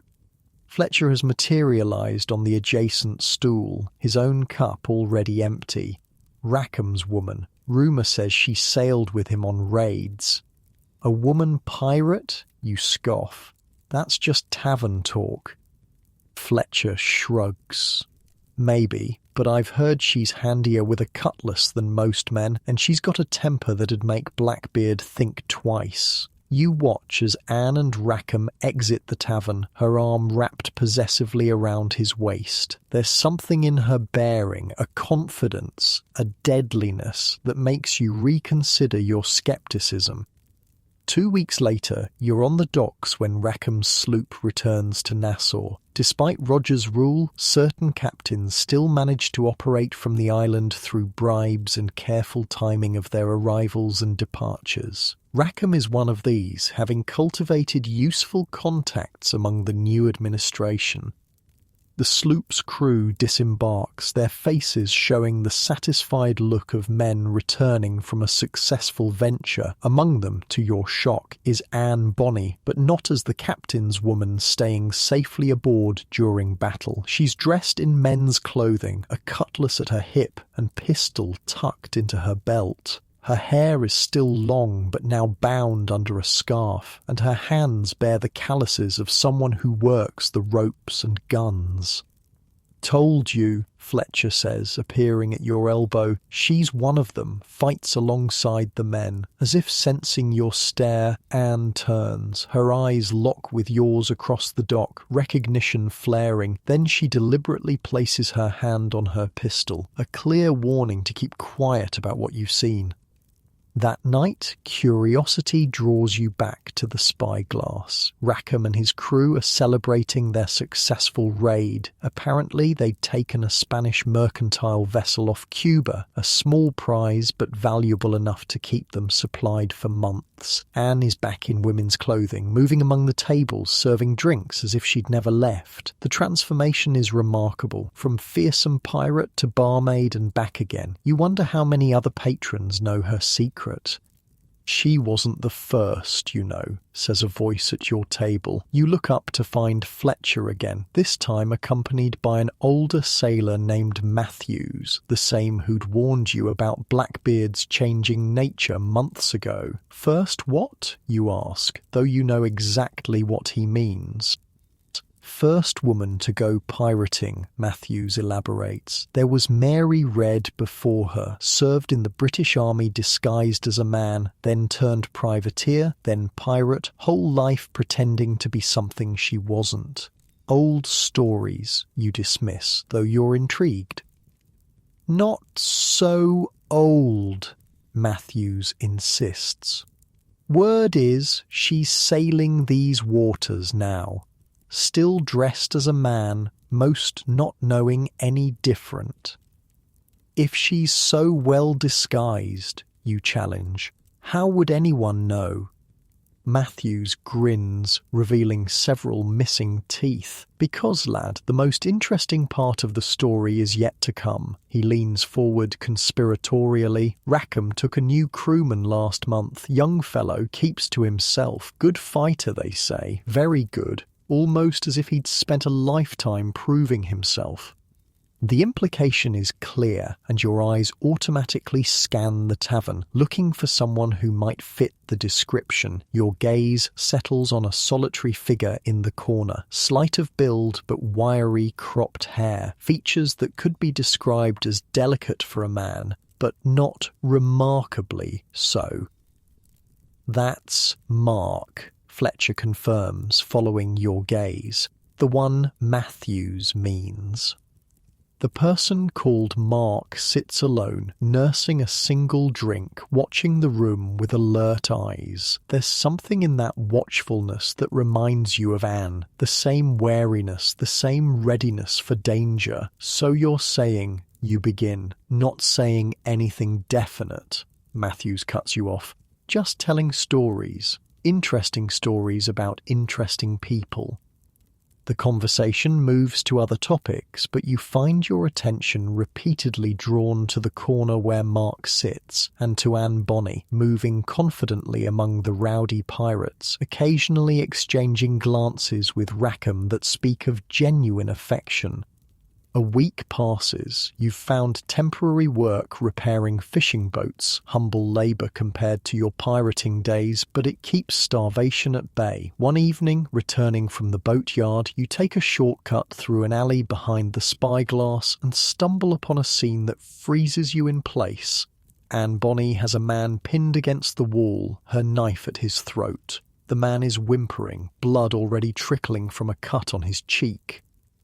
Say it again, Anne hisses, her Irish accent thickened by rage. Say what you called me to my face this time. I'm sorry, the man gasps. I didn't mean to call me Rackham's whore. The knife presses deeper. Didn't mean to say I'm only aboard for his amusement. You should leave, should pretend you've seen nothing, but something keeps you rooted to the spot. Perhaps it's the fury in Anne's eyes, not just anger at an insult, but the accumulated rage of a lifetime being underestimated and dismissed. Please, the man begs. I was drunk. I didn't. Problem here. Another voice enters the scene. Mark stands at the alley's entrance, hand resting casually on a pistol. Anne's eyes flick toward the newcomer, then back to her captive. Just educating this gentleman on proper manners. Mark moves closer, studying the terrified man with cold detachment. Education's important, he agrees, voice surprisingly soft. But so is discretion. Rogers's men patrol after sunset. For a moment it seems Anne might ignore the warning and finish what she started. Then, with visible effort, she releases the man, who slides down the wall gasping. Spread the word, Anne tells him as he scrambles away. Any man who thinks I'm aboard for decoration is welcome to test his theory against my steel. Only when the man has disappeared does Anne notice you standing in the shadows. Her knife comes up again. But Mark puts a restraining hand on her arm. He's Teach's man, Mark says. The gunner who jumped ship. He's not a threat. You step forward, hands raised to show you mean no harm. I saw nothing, you assure them. And if I had, I'd say he deserved whatever he got. Anne studies you suspiciously, then slowly lowers the knife. Smart answer, she concedes. Now go. You obey, continuing down the alley, but not before hearing Mark's next words to Anne. You need to be more careful. We both do. The exchange confirms what Matthews suggested. Mark is indeed Mary Reid, another woman disguised as a man, another female pirate defying the strictures of society, and somehow, against all odds, two such extraordinary women have found themselves on the same small pirate vessel. The next day, curiosity and perhaps a certain recklessness lead you to the docks where Rackham's sloop is moored. The William, she's called, named after a previous prize. She's a modest vessel, perhaps 60 feet long, with 10 small cannons and room for a crew of 30 at most. Nothing like the floating fortress that was Queen Anne's Revenge, but nimble and fast, ideal for quick raids and quicker escapes. You're examining her lines when a shadow falls across you. Turning, you find yourself face to face with Calico Jack Rackom himself. Up close, he's less impressive than his reputation suggests. Of medium height and build, his most distinctive feature being his elaborate coat and the array of pistols strapped across his chest. "Admiring my lady?" he asks, gesturing toward the sloop. "She's a fine vessel," you acknowledge. "Good lines. Quick, I'd wager." "Quick enough to outrun anything in these waters," Rackom boasts. "Not that running's my preferred strategy." There's a moment of awkward silence before he continues. More directly, "Anne says you're handy with a swivel gun, sailed with Blackbeard before he lost his mind." The statement catches you off guard. "I was adequate," you admit cautiously. "Left his service some time ago." "Smart move," Rackom nods. "Man was bound for a bad end. Too much legend, not enough sense." He pauses, studying you. "I'm short a gunner. Last one lost an argument with a Spanish musket ball. The offer is unexpected, but not unwelcome. Your funds are dwindling and boat repair pays poorly. Still, you hesitate, remembering your last disastrous experience with piracy. "I've got a good crew," Rackom continues, sensing your reluctance. "Disciplined, democratic, we vote on targets, split shares fairly. And women aboard," you say before you can stop yourself. "I've heard stories." Instead of anger, Rackham's face shows amusement. "Ah, so you know about Anne. Yes, she sails with us, fights better than most men I've commanded." He leans closer. "And if you've heard about Anne, perhaps you've heard other stories too. All I'll say is this. On my ship, I judge by ability, not by what's between your legs." It's as close to a confirmation about Mary Reid as you're likely to get. More importantly, it speaks to Rackham's character, unconventional certainly, but perhaps more fair-minded than most captains of the age. "When do you sail?" you ask. Decision made. 3 days, Rackom replies, with a satisfied smile. "Be aboard by dawn, or we leave without you." Those 3 days pass quickly as you gather what meagre possessions you own and settle your affairs in Nassau. Fletcher, hearing of your new birth, warns you against it. Rackham's small time, he argues, takes prizes that barely keep his crew fed, and having women aboard... He shakes his head. "It's unnatural. Bad luck." You think of Anne's knife at that man's throat, the cold competence in her eyes. "I'll take my chances," you tell him.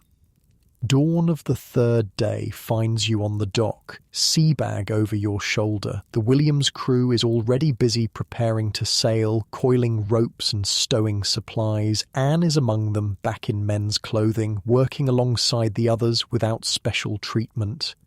Mark, or Mary, though you'll never use that name aloud without invitation, is at the bow, checking the forward gun. You note how the other sailors give her a respectful berth, suggesting her skills have already been demonstrated convincingly. Rackom welcomes you aboard with a flask of rum, a traditional pirate greeting, and assigns you to the starboard swivel gun, your specialty. By the time the sun clears the horizon, the William is slipping out of Nassau Harbour, bound for the shipping lanes between Cuba and Florida. Life aboard the William proves different from your experience on Blackbeard's vessels. The crew is smaller, creating a certain intimacy impossible on larger ships. Everyone knows everyone else's business, shares the same hardships, celebrates the same small victories.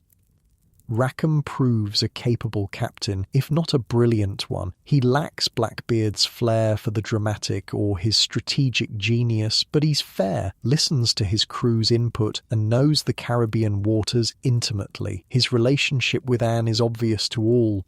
They make no attempt to hide their affection, sharing the captain's small cabin openly. Mary Reed's secret is more closely guarded. To most of the crew, she remains Mark, a skilled fighter with a mysterious past. Only Rackom, Anne, and perhaps one or two others know the truth. You never acknowledge it directly, but occasionally you catch Mary watching you as if assessing whether you've figured it out. The William takes several small prizes in the weeks that follow, coastal traders mostly, carrying sugar, tobacco or rum between the islands. The hauls are modest but consistent, keeping the crew paid and supplied without attracting too much attention from the authorities. It's during the third such engagement that you witness firsthand why Anne and Mary have earned their place among the crew. The target is a Dutch merchant vessel, slightly larger than the William but lightly armed. When it becomes clear the Dutch captain intends to resist, Rackom orders a boarding action. As grappling hooks are thrown and pirates swarm across, Anne and Mary are at the forefront. Anne fights with a controlled fury, her cutlass slicing through the air with deadly precision. Mary is more methodical, almost surgical in her movements, each strike calculated for maximum effect. The Dutch sailors, initially confident in repelling the smaller pirate crew, falter when confronted with these two anomalies, women fighting with the skill and ferocity of seasoned warriors. One large Dutchman, recovering from his shock, lunges at Anne from behind while she's engaged with another opponent. "Anne back!" Mary shouts, her voice rising above the din of battle. Anne drops to one knee without hesitation, allowing Mary's thrown knife to sail over her head and bury itself in the Dutchman's chest. The coordination between them is flawless, suggesting a bond beyond mere crewmates. The Dutch vessel is taken with minimal casualties on either side. As the crew secures prisoners and begins transferring cargo, you find yourself standing beside Mary at the rail, both catching your breath after the exertion of battle. "Nice throw," you comment, nodding toward her now retrieved knife. "Nice shot," she returns, referencing your own contribution, a well-timed swivel gun blast that had cleared a section of the Dutch rail at a crucial moment. There's a moment of silent understanding between you, acknowledgement of skills respected, secrets kept. Then Mary straightens, resuming the slightly stiff posture that helps disguise her true gender. "Best get back to work," she says, voice dropping to its customary lower register. "Still plenty to do before we head back to Nassau." As Mary walks away, you notice Anne watching the exchange from across the deck, her expression unreadable. There's something in her gaze, not jealousy exactly, but a fierce protectiveness. Whatever the relationship between these two extraordinary women, it's complex and deep. That evening, as the William sails homeward with her modest prize in tow, Rackom breaks out a special reserve of rum to celebrate. The mood is jubilant, men singing and telling increasingly exaggerated versions of the day's battle. Anne joins you at the rail, away from the main celebration. Unlike Mary, she makes no attempt to disguise her femininity once the fighting is done, her hair loose around her shoulders in the evening breeze.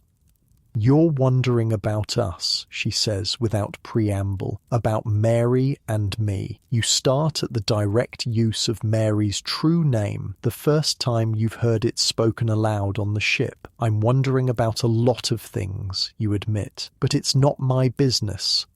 Anne laughs, a surprisingly melodious sound. Smart man, most can't help but pry, especially about two women in a man's world. She looks toward where Mary sits, still in character as Mark, engaging in the crew's celebration with measured participation.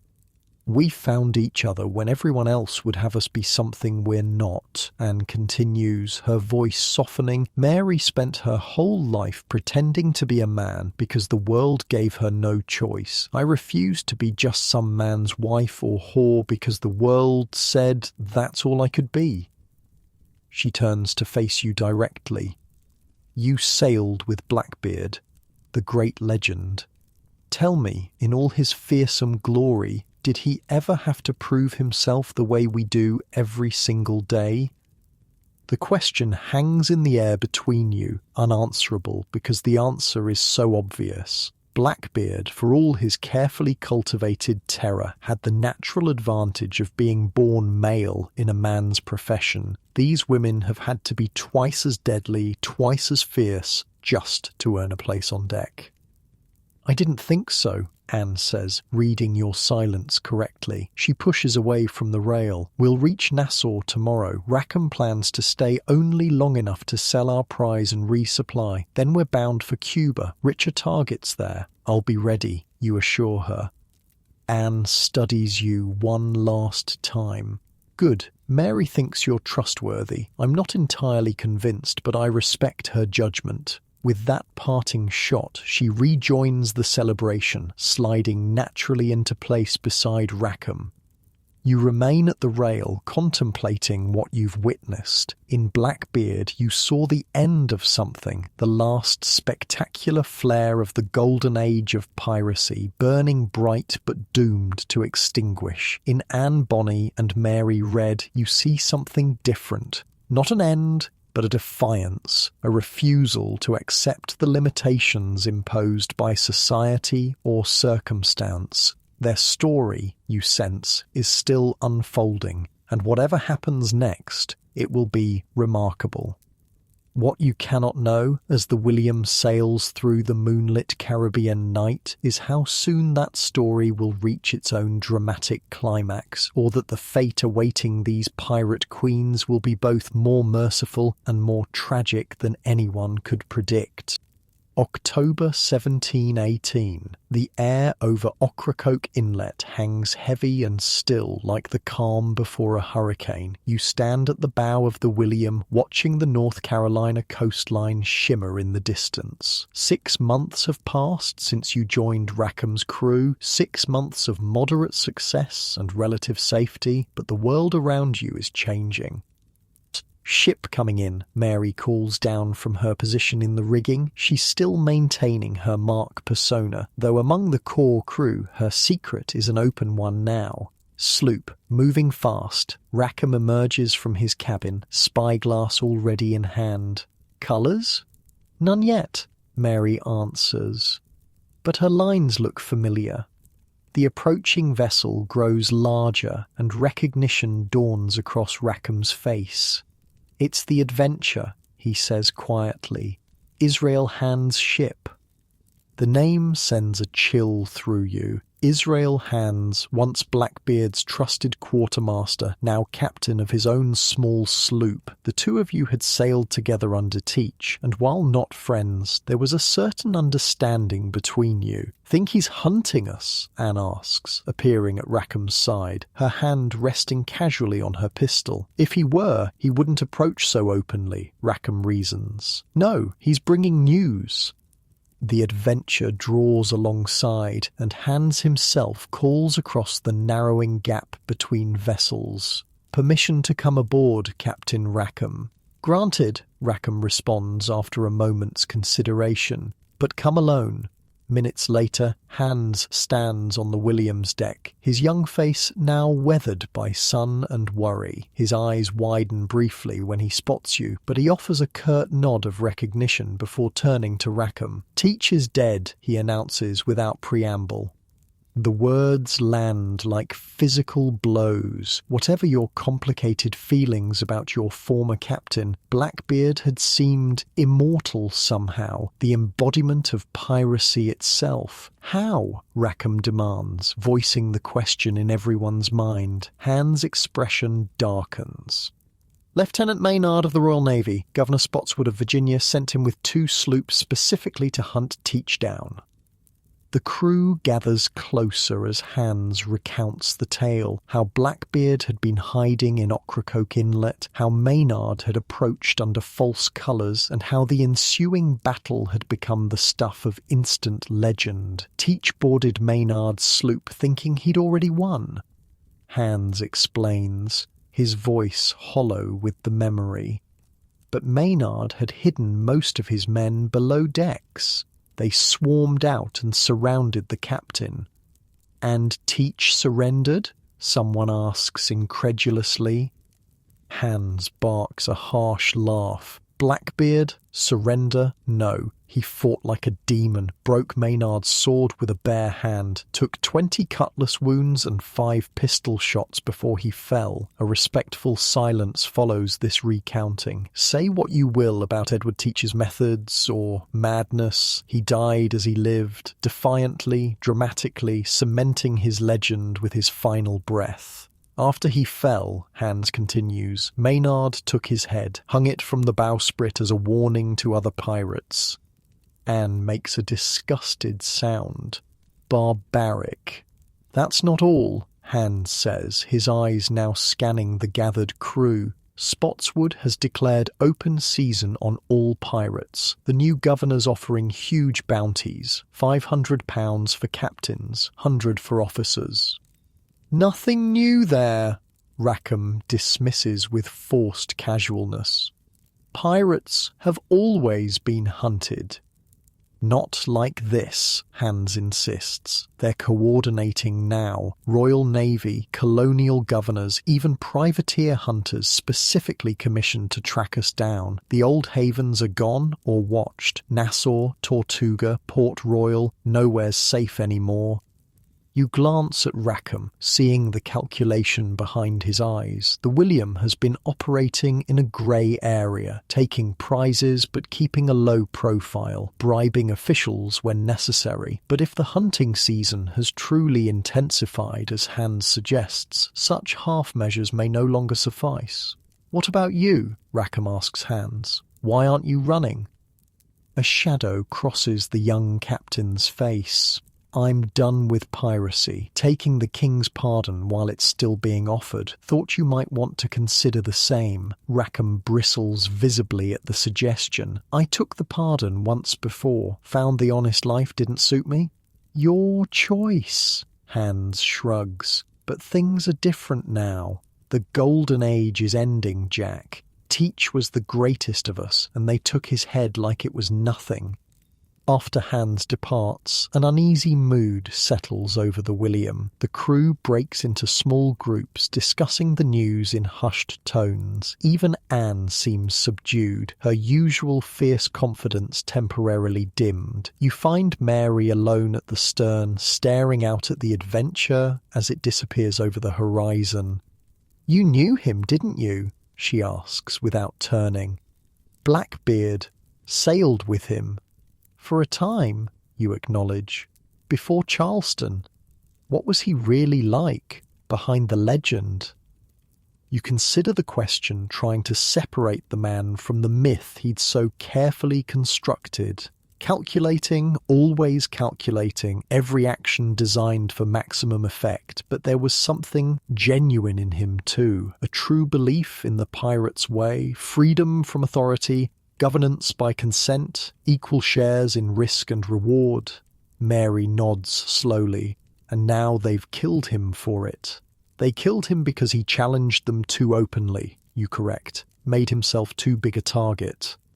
Mary finally turns to face you, her eyes hard with resolve. Is that what we should do then? Make ourselves small? Hide in the shadows? Before you can answer, Rackham's voice cuts across the deck, summoning the crew. Whatever private deliberations he's had with Anne have reached a conclusion. and now the pirate democracy will have its say. "Or men," Rackom begins once all are assembled. "You've heard the news. Blackbeard is dead. The authorities are closing in. Each of you has a choice to make." He paces the deck, calico coat flapping in the breeze that's finally begun to stir. "I've never been one to dictate another man's fate. So, I'm offering 3 options." He holds up one finger. "First, any who wish to take the king's pardon may do so. We'll put you ashore at the next port with your fair share." A second finger joins the first. "Second, those who wish to continue with me must understand we're changing course. No more half measures. We head south to the Spanish Main, where the hunting is still good and British authority still weak." The third finger rises. "Or third, we part ways here. I buy out your shares and you find another birth or another life entirely." Anne stands at his side, arms crossed, watching the crew's reactions carefully. Mary remains slightly apart, her posture giving nothing away about her own preference. "We vote in 1 hour, Rackom concludes. "Consider carefully, for there's no going back from this choice." The hour that follows is filled with intense discussion throughout the ship. Some crew members argue passionately for the pardon, citing Blackbeard's fate as evidence that continued piracy means certain death. Others advocate following Rackom to Spanish waters, believing the reward's worth the risk. You find yourself uncommitted, weighing options as you check the lashings on your swivel gun, a task that has become almost meditative over the months. "Already decided?" Anne's voice startles you from your thoughts. "Still considering," you admit. She settles against the rail beside you, watching your hands work with practiced efficiency. "Jack needs good men," she says after a moment. "Men he can trust." "And women?" you ask, the question slipping out before you can reconsider. Instead of offence, Anne's face shows amusement. "Especially women. We're the only ones with sense most days." You can't help but smile at that. How much danger are we really in? Honestly? Anne's expression sobers. "More than Jack's letting on. We've gotten word from Nassau. Rogers is specifically looking for us, for me and Mary in particular." "Why? You're hardly the most notorious pirates on the sea." "Because we're women," Anne says simply. "The British authorities can tolerate pirates. They've been dealing with them for a century. But female pirates? We're an abomination in their eyes, a threat to the natural order." Her words ring with bitter truth. In a world structured around rigid gender roles, Bonny and Mary Red represent something far more dangerous than mere theft or violence. They represent the possibility that those very roles are arbitrary, artificial. "So, what will you do?" you ask, though you already suspect the answer. Anne straightens, her hand falling instinctively to the hilt of her cutlass. "Fight, of course. It's what I've always done." When the hour expires, the crew reassembles. Rackom stands before them, Anne and Mary flanking him like sentinels. "Time to choose," he announces. "Those for the pardon, step to the port rail." 8 men move, roughly a quarter of the crew. Their faces show a mixture of relief and shame. Those who wish to leave with their shares step to the starboard rail. 3 more separate themselves. The remaining 2/3 of the crew, yourself included, stay centered, declaring their loyalty to Rackom without words. Rackom nods, showing neither judgment nor surprise at the division. "So be it. We'll make port at Eleuthera tomorrow. Those departing will receive their due and will continue south afterward." The decision made, the William's course is set, both literally and figuratively. Those who have chosen to remain seem to embrace a fatalistic camaraderie, celebrating what might be their last days of freedom with gambling, music, and liberal amounts of rum. Eleuthera comes into view the next morning, a slender island in the Bahamas chain with several small settlements ideal for discreet transactions.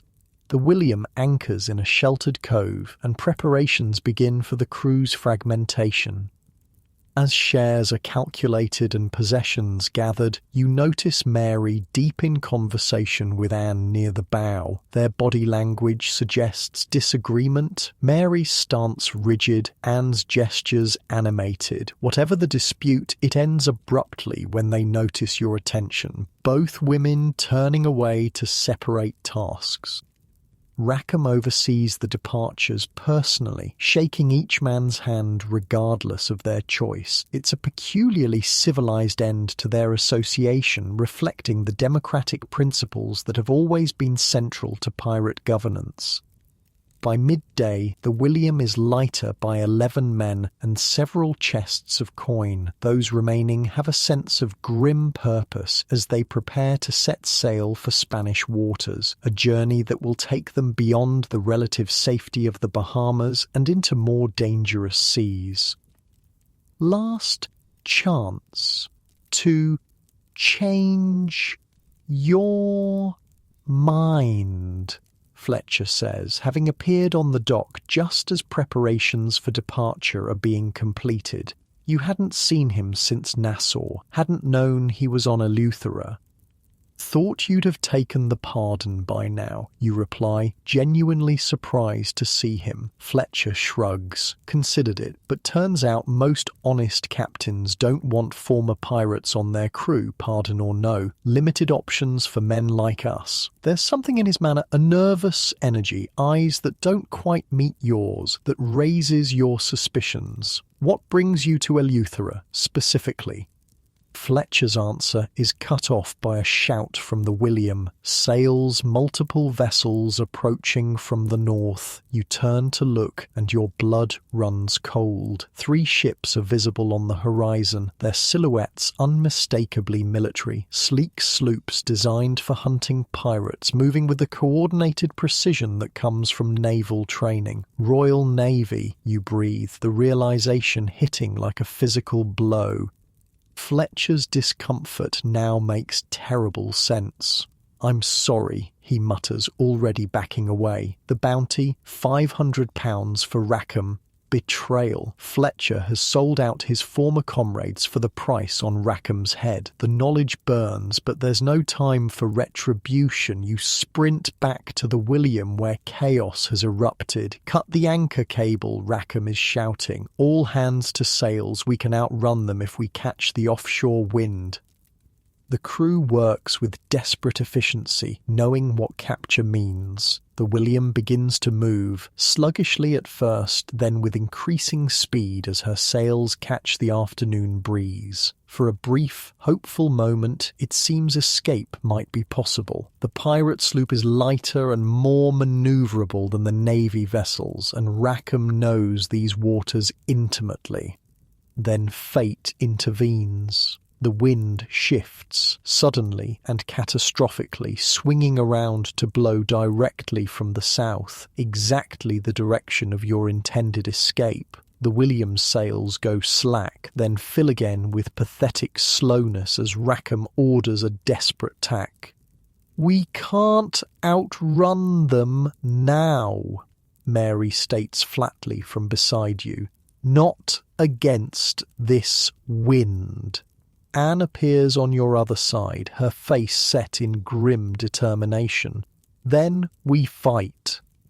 The decision ripples through the crew, not by vote this time, but by the unspoken understanding that there are no good options left. The William's 10 small cannons are readied, swivel guns loaded with grape shot, cutlasses and pistols distributed. "We're outnumbered 3-1, you feel compelled to point out as you prepare your station.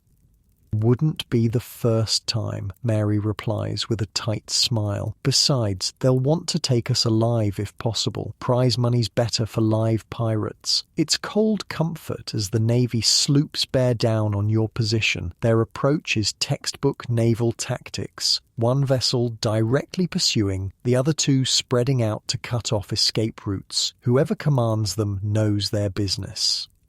"Hold fire until they're in range," Rackom orders, standing tall on the quarterdeck. For all his flaws, in this moment he embodies the pirate captain perfectly, defiant to the last, unwilling to surrender even in the face of overwhelming odds. The leading Navy sloop closes to within cannon range. A puff of smoke erupts from her bow, and seconds later a ball splashes harmlessly in the water beside the William, a warning shot offering a chance to surrender.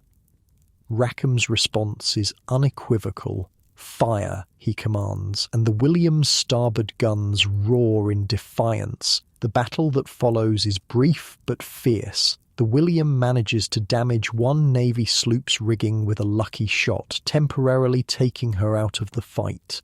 But the other two press the attack relentlessly, their superior firepower gradually wearing down the pirate vessel's resistance. Throughout the engagement, Anne and Mary fight with distinction, moving from gun to gun, rallying the crew, firing with deadly accuracy when targets present themselves. There's a wild energy to them, as if they're determined to make this last stand worthy of the legends they'll become.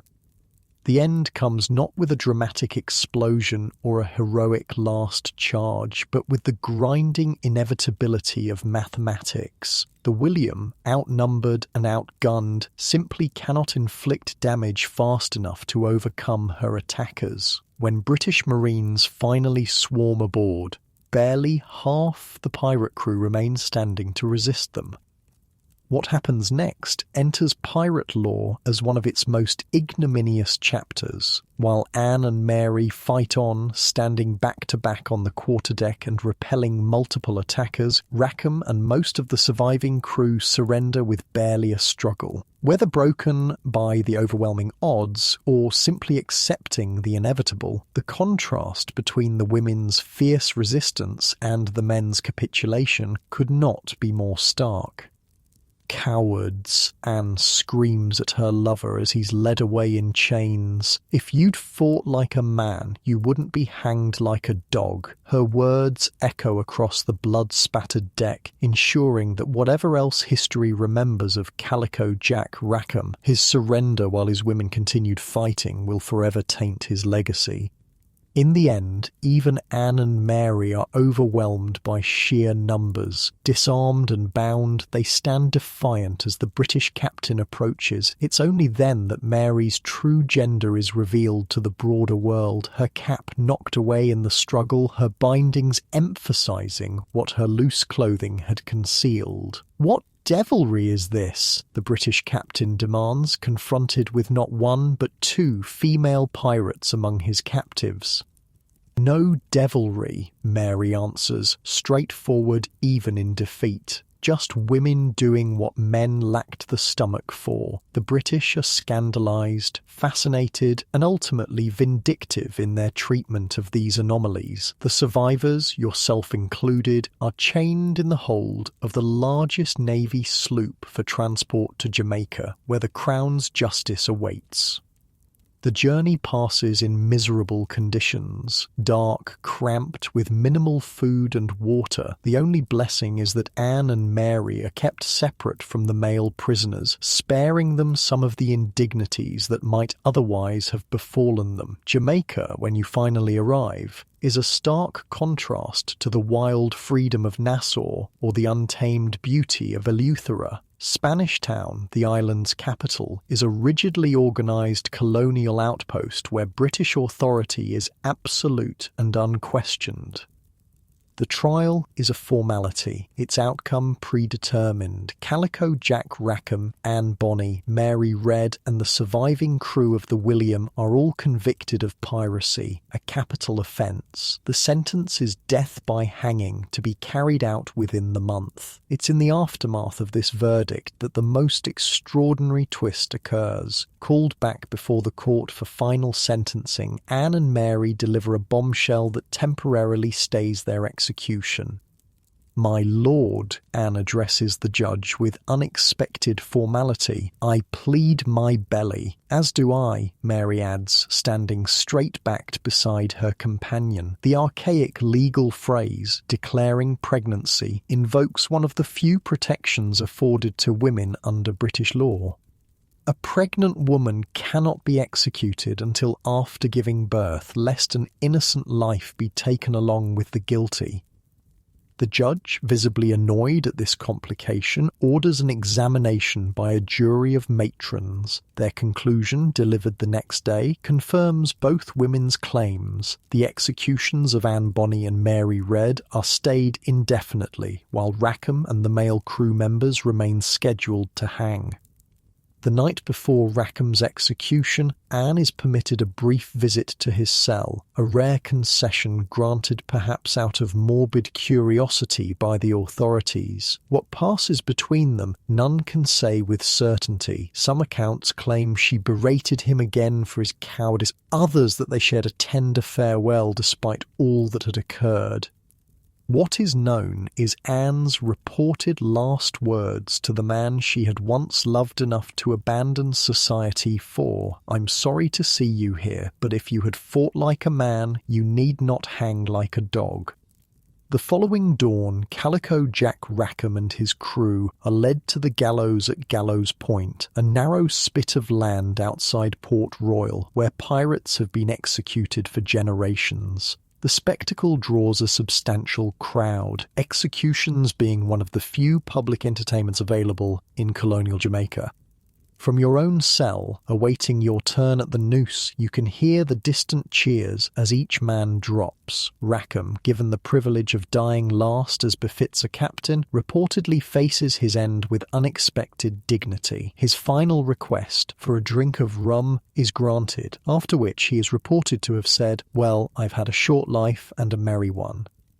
The fate of Anne Bonny and Mary Red diverges from that of their male counterparts in ways both merciful and tragic. Mary, whose health had been declining since her capture, succumbs to a fever in prison sometime in April 1721. Whether her pregnancy was genuine or a clever legal manoeuvre is never definitively established, as no child is recorded in the prison's ledgers. Anne's ultimate fate remains one of pirate history's most tantalizing mysteries. Records show she remained in prison past Mary's death, but no execution is ever documented. The most plausible accounts suggest her wealthy father eventually secured her release through bribes and influence, spiriting her away to start a new life in the American colonies under a different name. As for you, the sentence is commuted at the last moment, your status as a pressed man rather than a volunteer weighing in your favour. Instead of the noose, you face transportation to the British colony of Georgia, where indentured labour awaits. It's not freedom, but it's life. The last you see of Anne Bonny is through the barred window of a prison cart as you're led away from Spanish Town. She stands at the window of her own cell, one hand resting protectively over her belly, the other raised slightly in what might be farewell or might simply be adjusting her position. Her expression gives nothing away, neither defeat nor defiance, simply the quiet determination that had characterized her from the first moment you saw her in that Nassau tavern. With her passing from your sight, a chapter closes, not just in your own life, but in the history of piracy itself. The Golden Age is ending, its great figures one by one removed from the stage. Blackbeard dead and decapitated, Rackom hanged, Mary Red claimed by prison fever, Anne Bonny vanished into historical ambiguity. In the years to come, as you serve your sentence in Georgia and eventually gain your freedom, you'll hear occasional rumours of other pirate captains meeting similar fates. Bartholomew Roberts killed in battle, Stade Bonnet hanged in Charleston, Charles Vane executed in Jamaica. One by one, the lights go out until the wild freedom that once defined the Caribbean gives way to the orderly commerce of empire. The pirate republic is no more, not just defeated but replaced, its very memory gradually transforming from recent threat to distant legend. But legends, as Edward Teach knew all too well, have a power all their own, and in the stories told in taverns and around campfires, on ships and in port towns throughout the world, the golden age of piracy will live on long after its actual demise, embellished, romanticized, but never entirely forgotten. Charleston, South Carolina, 1732. 14 years since you last felt the roll of a ship beneath your feet. 10 years since your indenture in Georgia ended, allowing you to establish yourself as a modest shipwright in this growing colonial port. The calluses on your hands now come from honest work rather than hauling lines or manning guns. Papa, tell me the pirate story again. Your son tugs at your sleeve as you sit on the porch of your small home overlooking the harbour. At 8 years old, Thomas is obsessed with tales of high seas adventure, particularly those featuring the legendary Blackbeard. Your wife Sarah appears in the doorway, drying her hands on her apron. Not those dreadful stories again, she sighs, though there's more fondness than censure in her tone. You'll give him nightmares. No, I won't, Thomas protests. I want to hear about the burning beard and the blockade and the 20 wounds. You can't help but smile. Already, barely a decade after the events themselves, the truth is being transformed into legend. The numbers grow with each retelling, Blackbeard's wounds multiplying, his crew expanding, his treasure becoming more vast and mysterious. Go on then, Sarah relents, settling beside you on the bench, but the true version this time, not the tavern tales. The true version, you agree, though even you sometimes struggle to separate what you witnessed from what you've heard in the years since. Memory is a tricky thing, especially when reality itself was so extraordinary. Thomas settles at your feet, eyes wide with anticipation. Did you really see Blackbeard's ghost ship? No, lad, that's just sailors' talk. But I did serve aboard his flagship, Queen Anne's Revenge. And was his beard really on fire?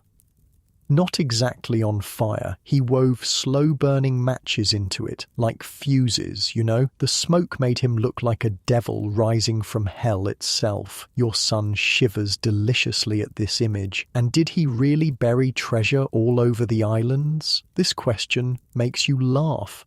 That's the strangest part of all the stories they tell now. In all my years among pirates, I never once saw anyone bury treasure. Why would they? The whole point was to spend it. Sarah leans forward, genuinely curious despite herself. Then what did they do with their plunder? Spent it in port. Quickly too. On drink and women and fine clothes. Pirates weren't much for saving. You chuckle, remembering the wild spending sprees in Nassau whenever a crew returned with prizes. Most pirates died poor no matter how much they stole in their careers. Thomas looks disappointed by this mundane reality. Like most children his age, and increasingly many adults as well, he prefers the embellished version currently spreading through popular imagination. Tales of buried chests on desert islands, of maps marked with X's, of ghostly ships and cursed gold. But what about Anne Bonny? Sarah asks softly. This part of the story has always fascinated her most, the women who defied convention so completely. Ah, Anne, you gaze out at the harbour, remembering the fierce-eyed barmaid who became one of history's most notorious female pirates. No one knows for certain. She vanished from the Spanish town prison sometime in 1721 or 1722. No record of execution, no record of release. Some say she returned to Charlestown, Sarah adds, using the old name for your adopted home. That her father, William Cormac, was a wealthy merchant here who paid for her freedom. You nod. I've heard that tale. Also heard she went to Virginia or back to her native island, or that she found another ship and continued pirating under a new name. I like to think she's out there somewhere, Sarah says, surprising you with the hint of wistfulness in her voice. Your proper colonial wife secretly romanticizing a pirate woman's freedom. And the treasure? Thomas interrupts, returning to his favourite topic. Blackbeard's treasure?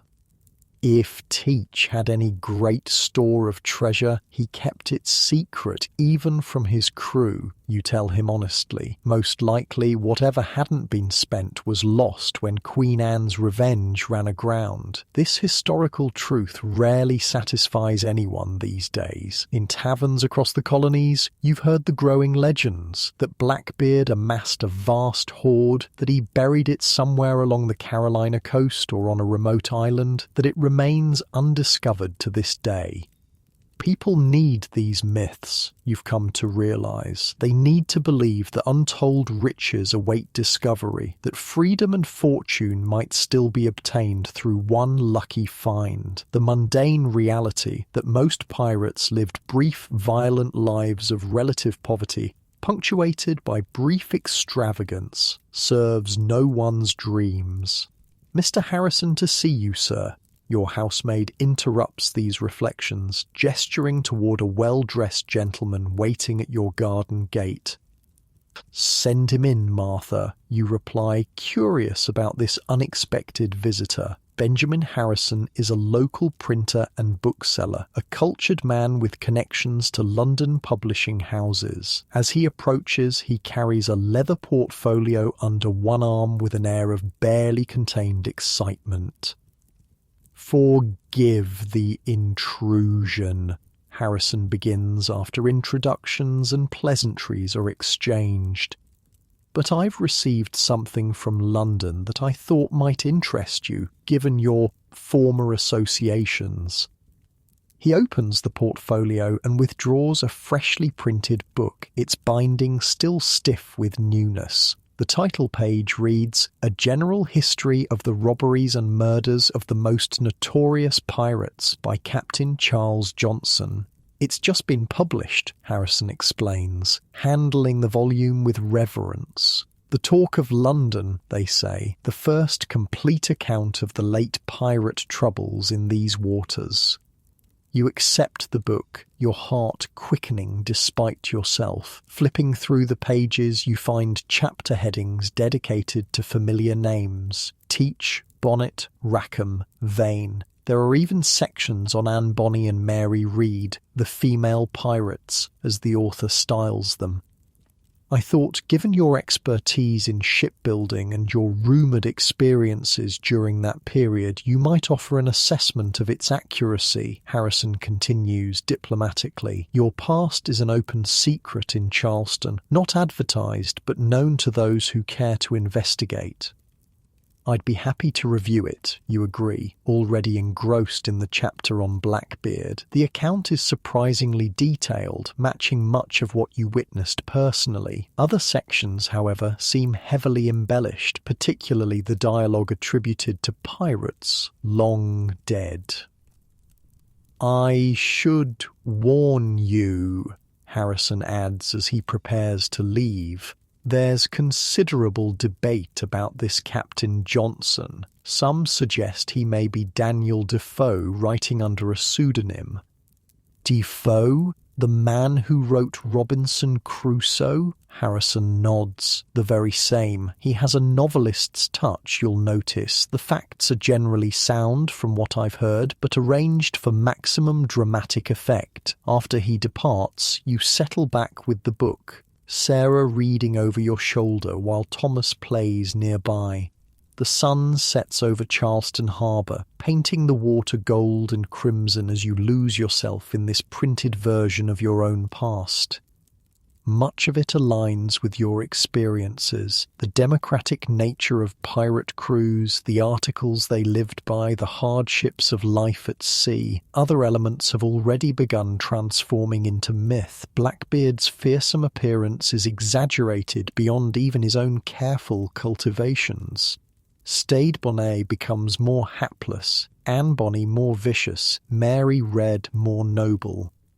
Listen to this, you tell Sarah, finding the passage about Anne's last words to Rackom. If you had fought like a man, you need not have been hanged like a dog. That part, at least, is true to what I heard. What do you think happened to her? Sarah asks, her fingers tracing the engraved illustration of Anne and Mary standing boldly on a pirate deck, dressed in men's clothing but unmistakably feminine in the artist's rendering.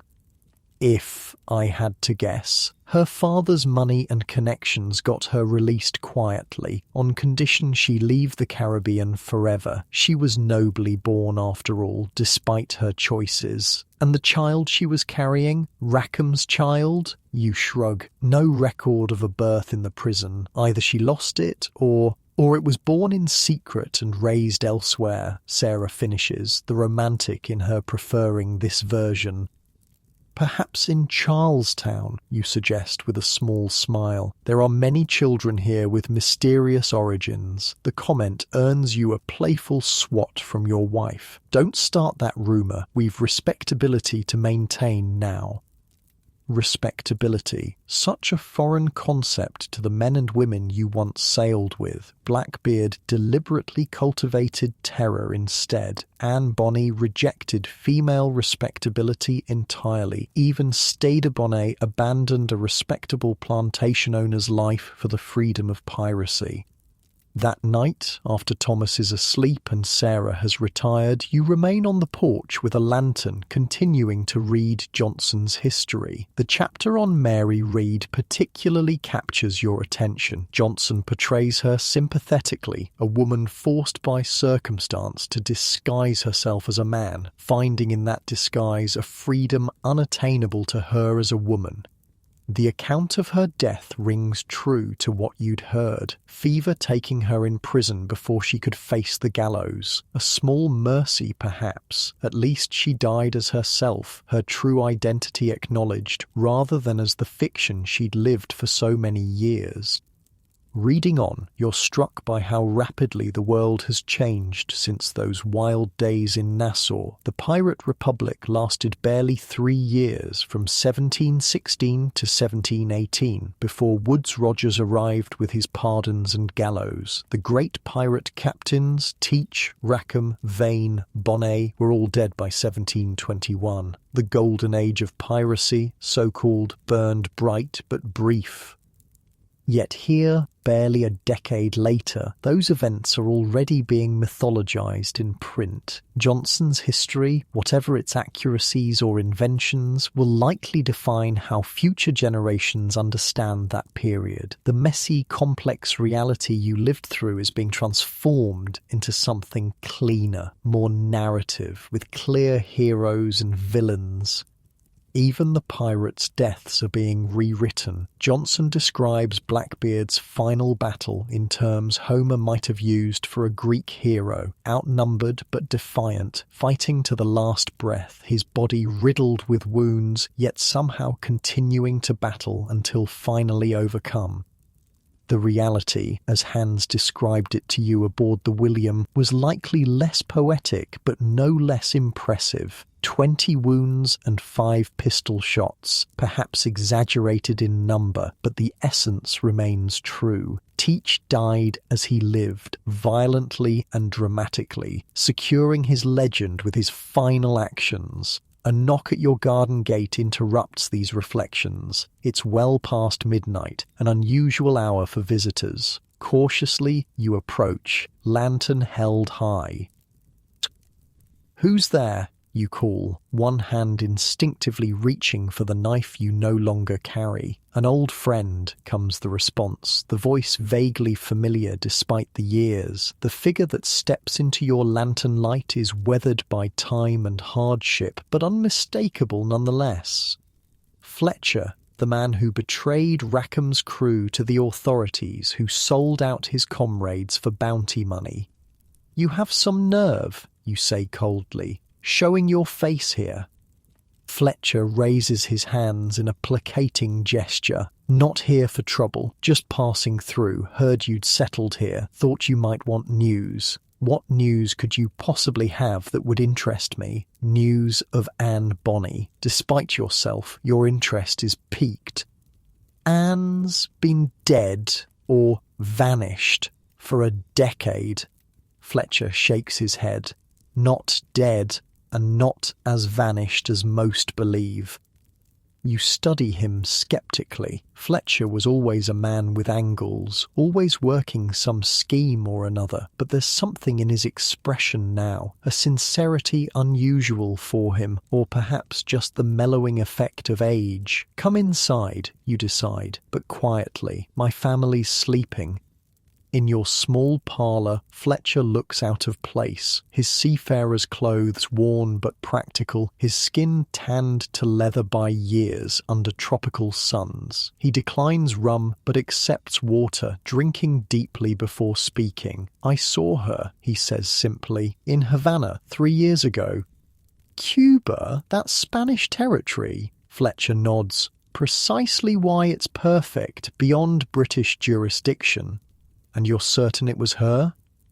As certain as I can be. Older, of course, hair streaked with grey, but those eyes, he shakes his head. You don't forget eyes like Anne Bonny's. What was she doing in Havana? Living quietly, married, if you can believe it, to a local merchant, respectable on the surface, at least. The image is difficult to reconcile with the fierce woman you knew, the pirate who fought more bravely than most men, who cursed Rackom for his cowardice as he was led to the gallows. Did you speak with her? You ask. Fletcher's expression turns rueful. Tried to. She pretended not to recognize me at first. Then, when I persisted, she drew a knife so quickly I barely saw it move. Told me if I valued my life, I'd forget I ever saw her. That, at least, sounds like the Anne Bonny you remember. Why tell me this? You ask, suspicion returning. What's your angle, Fletcher? No angle. Just thought you'd want to know. You were always decent to her, respectful when most weren't. There's something he's not saying, something beyond simple goodwill. But before you can press further, Fletcher rises to leave. One more thing, he says at your door. She had a child with her, a girl about 10 years old, had Rackham's eyes. With that parting revelation, he disappears into the Charleston night, leaving you with more questions than answers. Is Anne truly alive in Havana? Is Rackham's child, the pregnancy that stayed her execution, living as a respectable merchant's daughter, unaware of her mother's notorious past? You may never know for certain. Like so much about the golden age of piracy, the truth blurs increasingly with legend as the years pass. The following afternoon, you find yourself at Charleston Harbour, watching ships arrive and depart. Your respectable life as a shipwright is comfortable, secure. Everything piracy was not. Yet sometimes, on days like this, you feel the old pull of the sea, the siren call of horizons unknown. A naval vessel is anchored in the harbour, HMS Scarborough, a powerful frigate that would have sent pirates scurrying for cover in the old days. Now it represents the unquestioned authority of empire, the final victory of order over the chaos that once reigned in these waters. Near the docks, you notice a small crowd gathered around a street performer, a grizzled old sailor spinning tales of pirate adventures for pennies. Moving closer, you listen as he describes Blackbeard's fearsome appearance, complete with burning matches in his beard.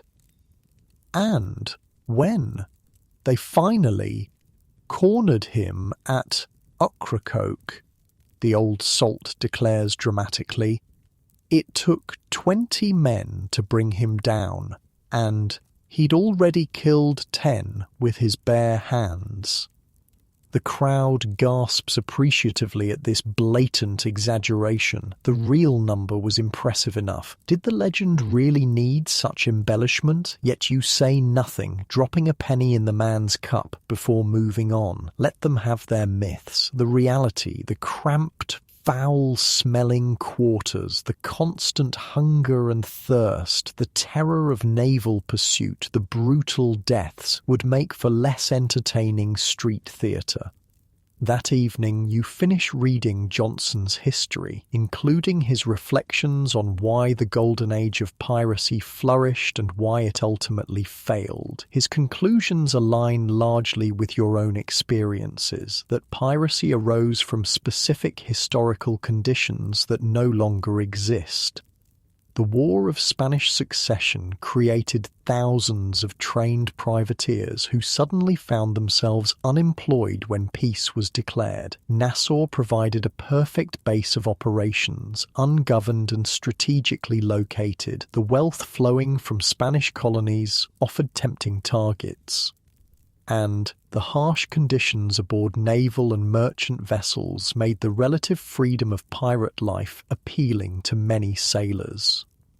But those conditions changed. Naval power increased, merchant ships became better armed, governors like Woodes Rogers transformed former pirate havens into orderly colonies. The economics shifted, making the risk-to-reward calculation of piracy increasingly unfavourable, and yet, despite its practical extinction, piracy lives on in the popular imagination, not as the desperate, brutal business it was, but as something romantic, exciting, even noble in its own way. As Thomas drifts off to sleep that night, he whispers, "Papa, when I grow up, I want to be a pirate like Blackbeard." You smile in the darkness. "There are no more pirates, lad, not real ones, anyway." "Then I'll be the first new one," he mumbles sleepily. "With a ship and a crew and buried treasure?" "Buried." His voice trails off as slumber claims him, his dreams undoubtedly filled with adventures on the high seas, with fearsome captains and hidden gold and all the exciting elements that have already overshadowed the complex, often ugly reality. Let him dream, you think. Reality will assert itself soon enough. Later, alone with your thoughts, you wonder about the others who survived that tumultuous period. Israel Hands, who reportedly received a pardon after Blackbeard's death and disappeared into obscurity. Charles Vane, executed in 1721, defiant to the last. Stade Bonny, the gentleman pirate whose education didn't save him from the gallows in Charleston. And Anne Bonny, if Fletcher's account is true, living quietly in Spanish Cuba, her wild past buried beneath a veneer of respectability. Is she happy in that life? Does she ever stand at the harbour, as you do, watching ships and remembering the brief, fierce freedom she once knew? Some nights, when the wind blows from the east and carries the salt tang of the open ocean, do her hands remember the feel of a ship's wheel, a cutlass, the rough hemp of rigging? Does she tell her daughter bedtime stories of adventure and daring carefully edited to exclude her own role? You'll likely never know. The golden age of piracy has passed into history, its brief candle extinguished by the inexorable advance of empire and order. What remains are legends, growing taller with each passing year, each retelling. Blackbeard's beard will burn ever brighter in the stories. The number of his wounds will multiply. His treasure will grow more vast and mysterious. Anne Bonny and Mary Red will become larger than life. Warrior women who defied convention and, in some versions, escaped justice altogether. The reality, your reality, will fade, replaced by these more satisfying myths. And perhaps that's as it should be. The pirate's life was brief, brutal, and ultimately doomed. But the idea of piracy, of freedom, of democracy in an age of monarchy, of ordinary men and women seizing control of their own destinies, that idea has proven more durable than any of the actual pirates themselves. As you drift towards sleep beside your wife in your quiet Charleston home, you find yourself not regretting this truth. Let the legends grow. Let Blackbeard's ghost haunt the Carolina coast forever. Let Anne Bonny live eternally as the fierce pirate queen who cheated the hangman.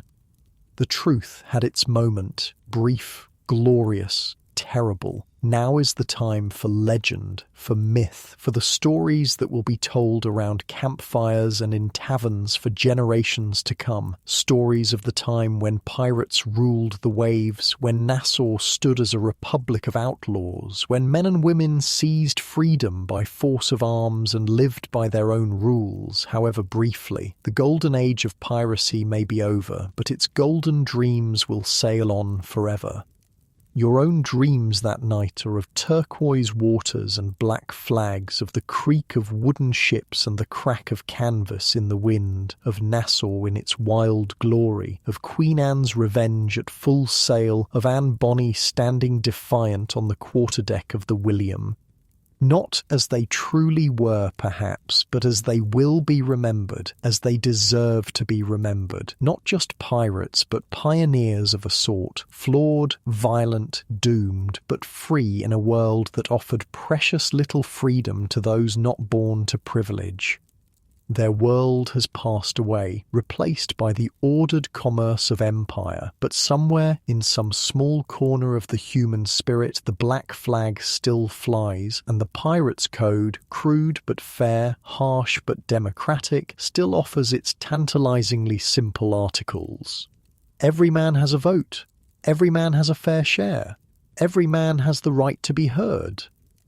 Revolutionary ideas in an age of kings. Perhaps that, more than buried treasure or burning beards, is the true legacy of the golden age of piracy, the brief, flawed glimpse of what democracy might look like, forged by outcasts and outlaws on the deck of a stolen ship. Not a bad legacy, all things